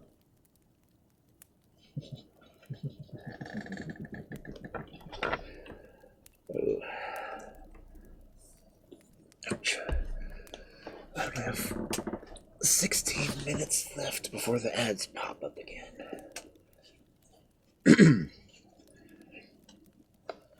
I will at least do 4 stories. These have been longer than I expected, but still.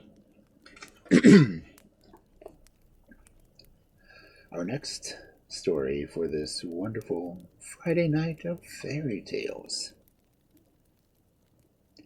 The Girl Fish.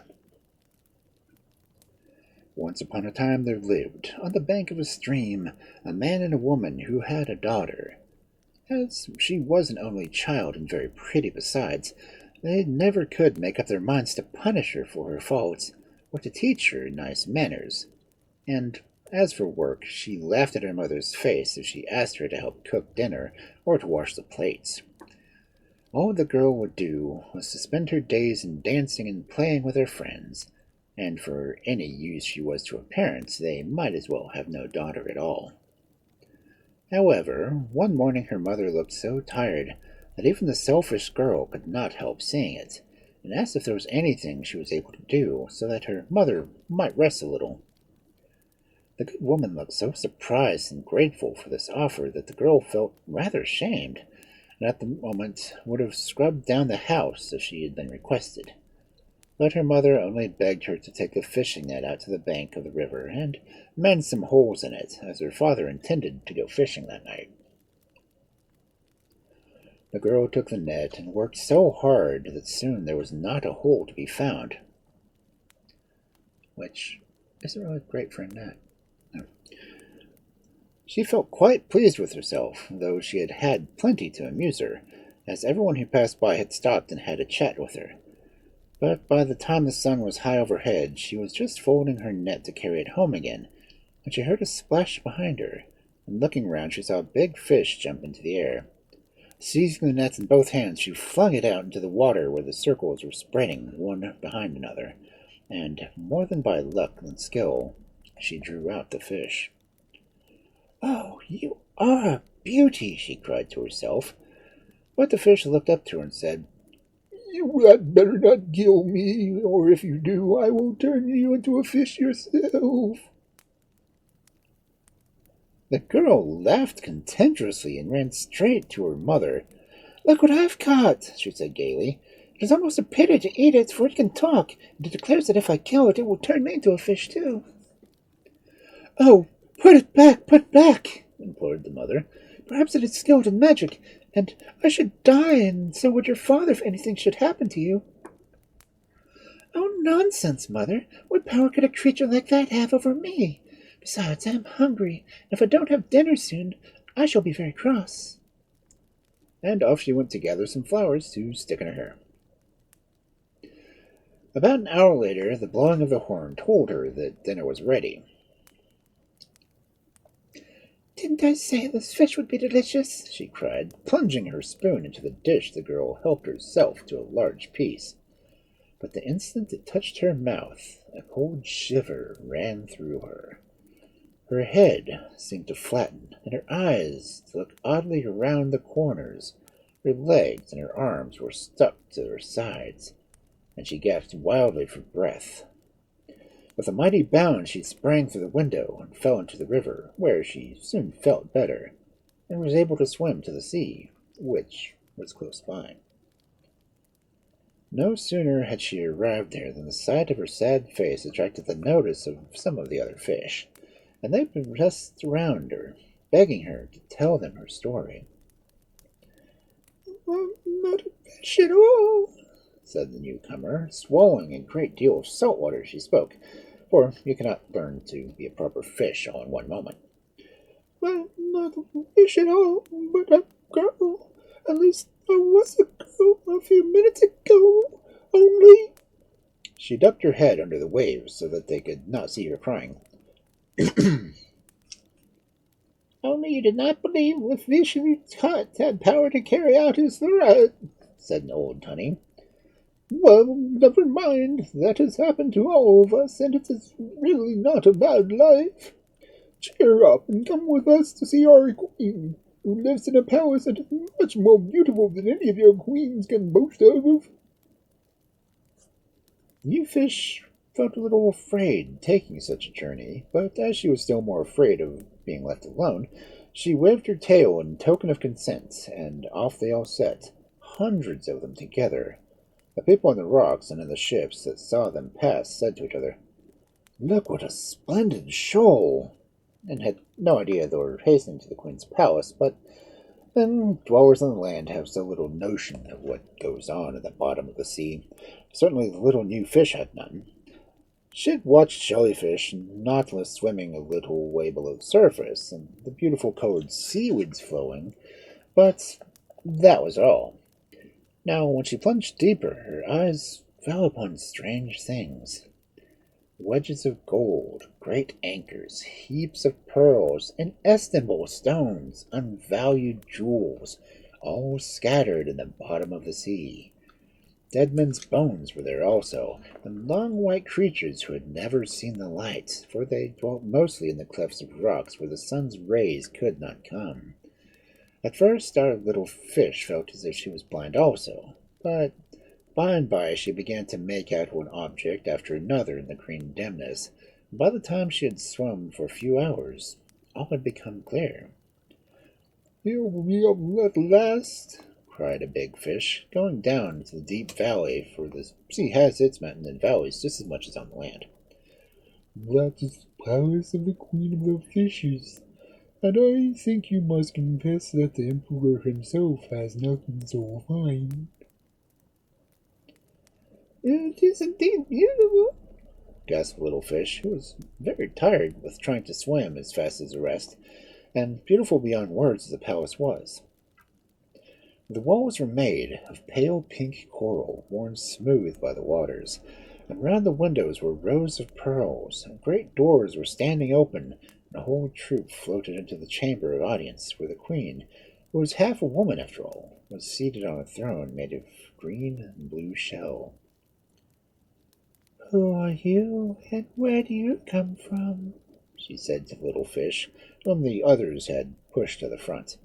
In a low, trembling voice, the visitor told her story. "I was once a girl, too," answered the queen, when the fish had ended. "and my father was the king of a great country. My husband was found for me, and on my wedding day my mother placed her crown on my head and told me that as long as I wore it I should likewise be queen. For many months I was happy as a girl could be, especially when I had a little son to play with. But one morning, when I was walking in my gardens, there came a giant and snatched the crown from my head. Holding me fast, he told me that he intended to give the crown to his daughter, and to enchant my husband, the prince, so that he should not know the difference between the two of us. Since then, she has filled my place and has been queen in my stead.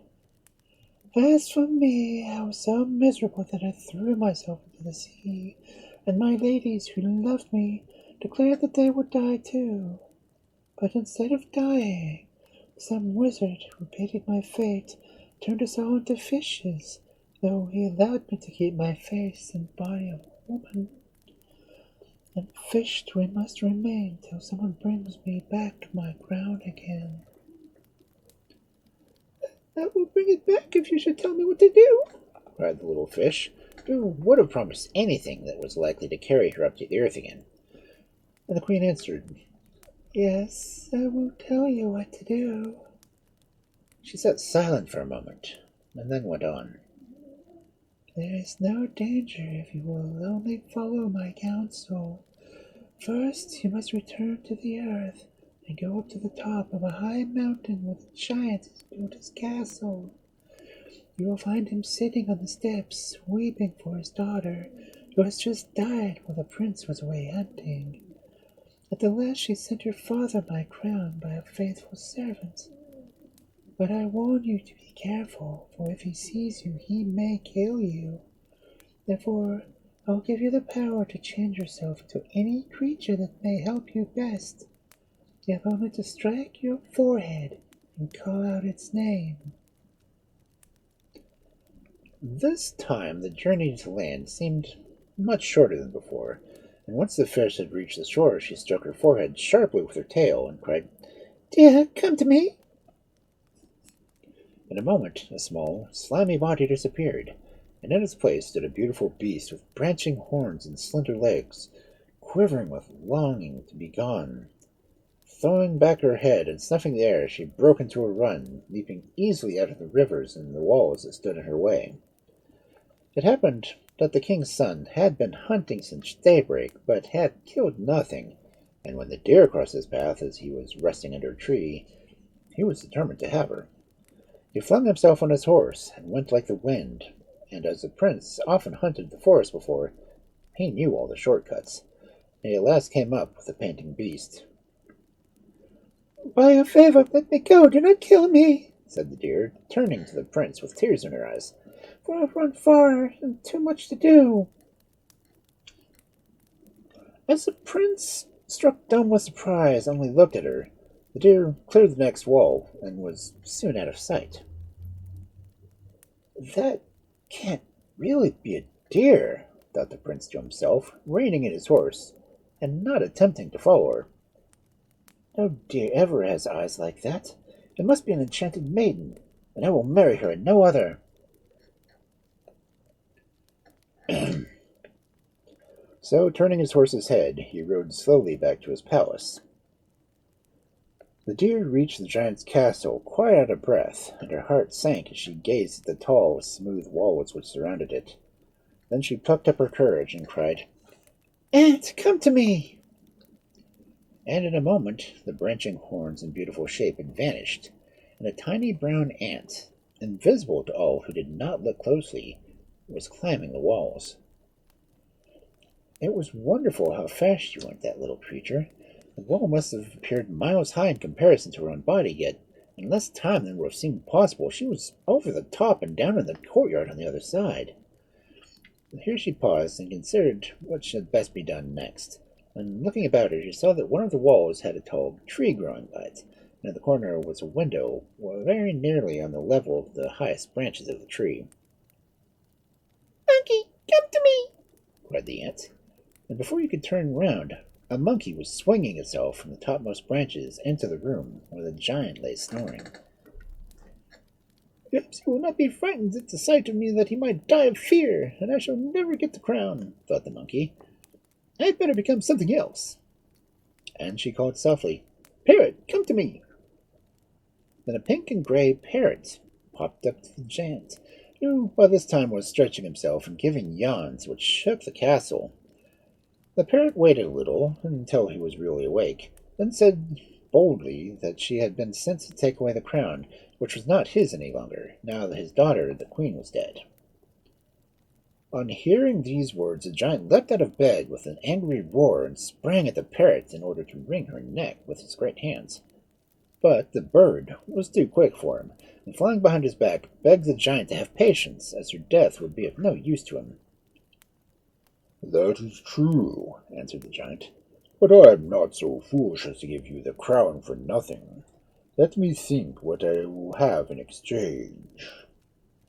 He scratched his huge head for several minutes, for giants' minds always move slowly. Ah, yes, that will do, exclaimed the giant at last, his face brightening. You shall have the crown if you bring me the collar of blue stones from the Arch of St. Martin in the great city. Now, when the parrot had been a girl, she had often heard of this wonderful arch and the precious stones and marbles that had been let into it.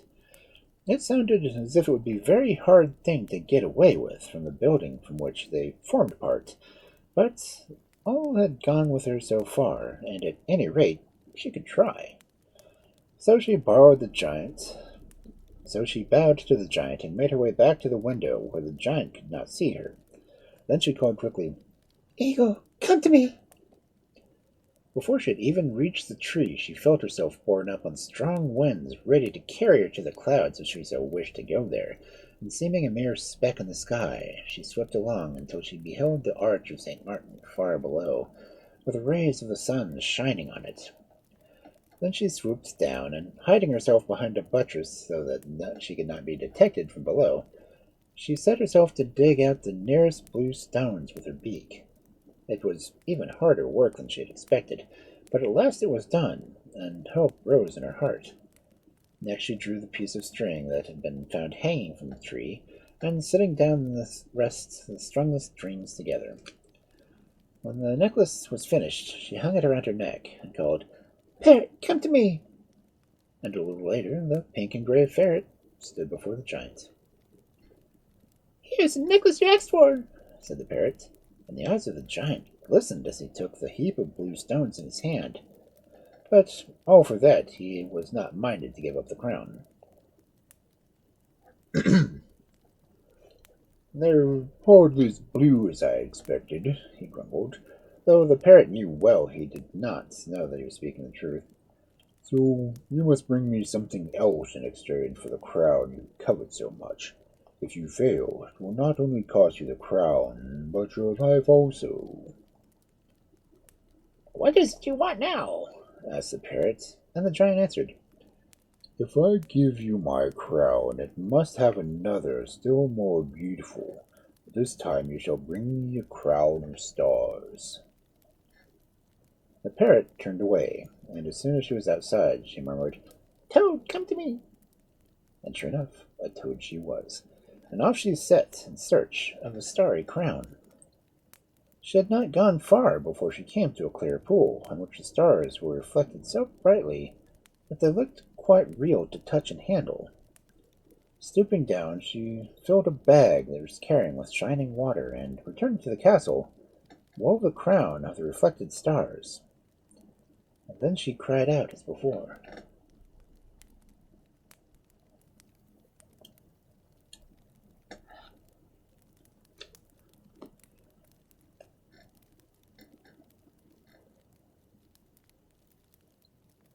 Parrot, come to me! In the shape of a parrot, she entered the presence of the giant.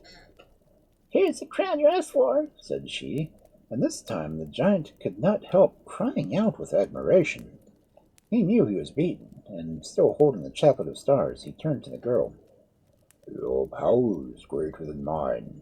Take the crown. You have won it fairly. The parrot did not need to be told twice. Seizing the crown, she sprang out the window, crying, Monkey, come to me! And to a monkey that climbed down to the tree in the courtyard did not take half a minute. When she reached the ground again, she said, Ant, come to me! And the little ant at once began to crawl over the high wall. How glad the ant was to be out of the giant's castle, holding fast the crown, which had shrunk to almost nothing, as she herself had done, but grew quite big again when the ant exclaimed, Dear, come to me! Surely no deer ever ran so swiftly as that one. On and on she went, bounding over rivers and crashing through tangles until she reached the sea, where she cried for the last time, Fish, come to me! And plunging in, she swam along the bottom as far as the palace where the queen and all the fishes gathered waiting for her. The hours since she had arrived had gone very slowly, as they always do when people are waiting, and many of them had quite given up the hope. I'm tired of staying here, grumbled a beautiful little creature whose colors changed with every moment of her body. I want to go and see what is going on in the upper world. It must have been months since the fish went away. It was a very difficult task, and the giant must certainly have killed her, or she would have been back long ago, remarked another. The flies will be coming out now, murmured a third. They will all be eaten up by a river fish. It is really too bad. And suddenly a voice was heard from behind. Oh, look! It's that bright thing that is moving so swiftly towards us. And the queen started up and stood on her tail, so excited she was. A silence fell on the crowd, and even the grumblers held their peace and gazed like the rest. On and on came the fish, holding tightly a crown in her mouth. The others moved back to let her pass. She went right up to the queen, who bent and, taking the crown, tossed it on her head. Then a wonderful thing happened. Her tail dropped away, or rather it divided and grew into two legs, and a pair of the prettiest feet in the world, while her maidens, who were grouped around her, shed their scales and became girls again. They all turned and looked at each other first, and next the little fish who had regained her own shape and was more beautiful than any of them. It is you who have given us back our life. You, they cried, and fell weeping from very joy. So they all went back to earth and the queen's palace, and quite forgot that one that lay under the sea. But they had been so long away that they found many changes. The prince, the queen's husband, had died some years since, and in his place was her son, who had grown up and was king. Even in his joy at seeing his mother again, an air of sadness clung to him, and at last the queen could bear it no longer, and begged him to walk with her to the garden. Seated together in a bower of jasmine, where she had passed long hours as a bride, she took her son's hand and entreated him to tell her the cause of his sorrow. For, said she, if I can give you happiness, you shall have it. It is no use, replied the prince. Nobody can help me. I must bear it alone. But at least let me share your grief, urged the queen. No one can do that, he said. I've fallen in love with what I can never marry, and I must get on as best as I can. It may not be as impossible as you think, answered the queen. At any rate, tell me. There was a silence between them for a moment. Then, turning away his head, the prince answered gently. I have fallen in love with the beautiful deer. If that is all, exclaimed the queen joyfully, and she told him in broken words that, as he had guessed, it was no deer, but an enchanted maiden who had won back the crown and brought her home to her own people. She is here in my palace, added the queen, I will take you to her. And when the prince stood before the girl, who was no more beautiful than anything he'd ever dreamed of, he lost all his courage and stood with bent head before her. Then the maiden drew her near. Then the maiden drew near, and her eyes, as she looked on him, were the eyes of the deer that day in the forest. She whispered softly, "By your favor, let me go, and do not kill me." And the prince remembered her words, and his heart was filled with happiness. And the queen, his mother, watched them and smiled.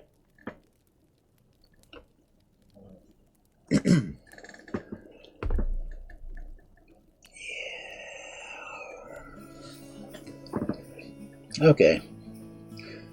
So I only got through 4 stories tonight. Which I guess is fun. Lots of princes seem to be furries. Oh, well, I'm not going to say anything about it. But let's see who might be on that we can raid, shall we?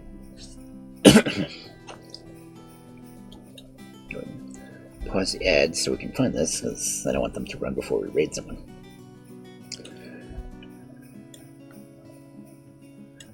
Who is on?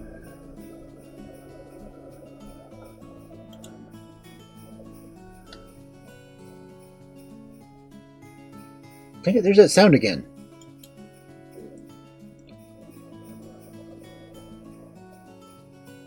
I'm not the only one who hears that, right? Huh. Weird. I don't mean the music. I mean, there was something else. I don't know. Da, da, da, da, da.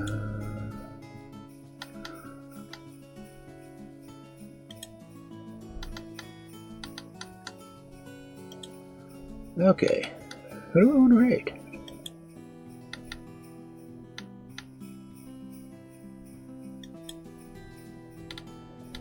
Anyone have any suggestions?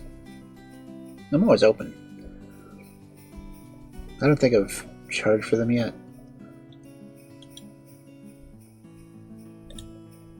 Do we want to go to another storyteller?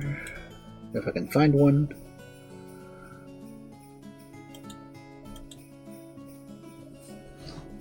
Ouch. Because, you know, I hate not rating at the end of a stream.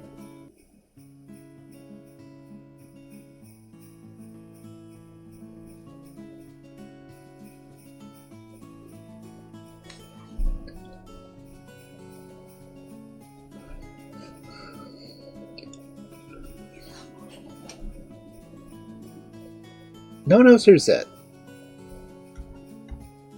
Drive me nuts.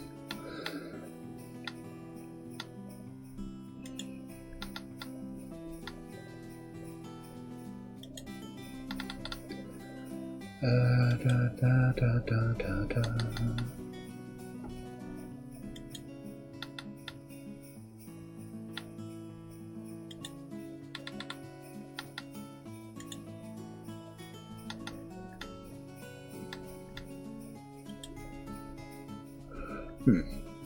I don't see anyone from the inn on.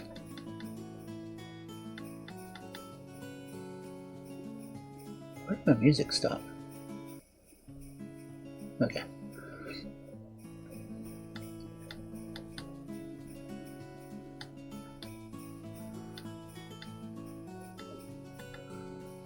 A lot of the readers I know are playing games.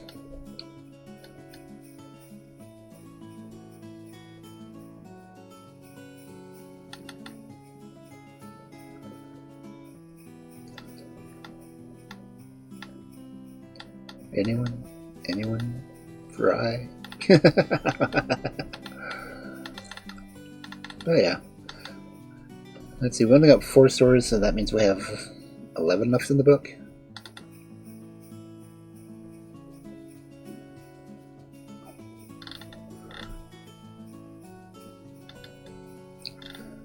Is anyone keeping up with the Outer Worlds, I think, 2. That's a new one. I know a few friends who are playing it.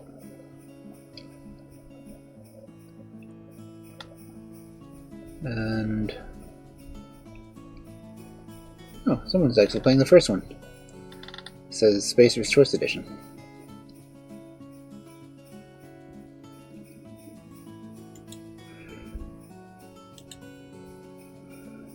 Really? Anyone game? We've only got 3 minutes.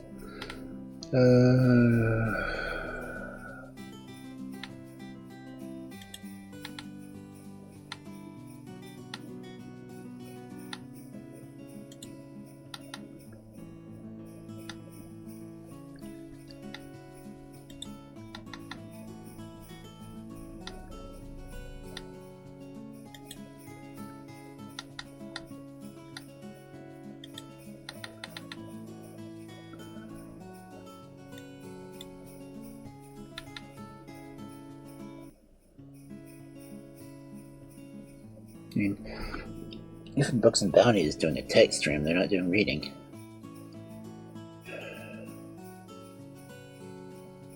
It doesn't do any good to read Hannah because I think she's doing reruns again. Yep, says she's doing reruns. Or I guess if nothing else, we could just close out the night. Yeah, I can do that. I hope everyone has a wonderful night, and hopefully I will see you next week, if I don't pop up sometime over the weekend. Night, everyone.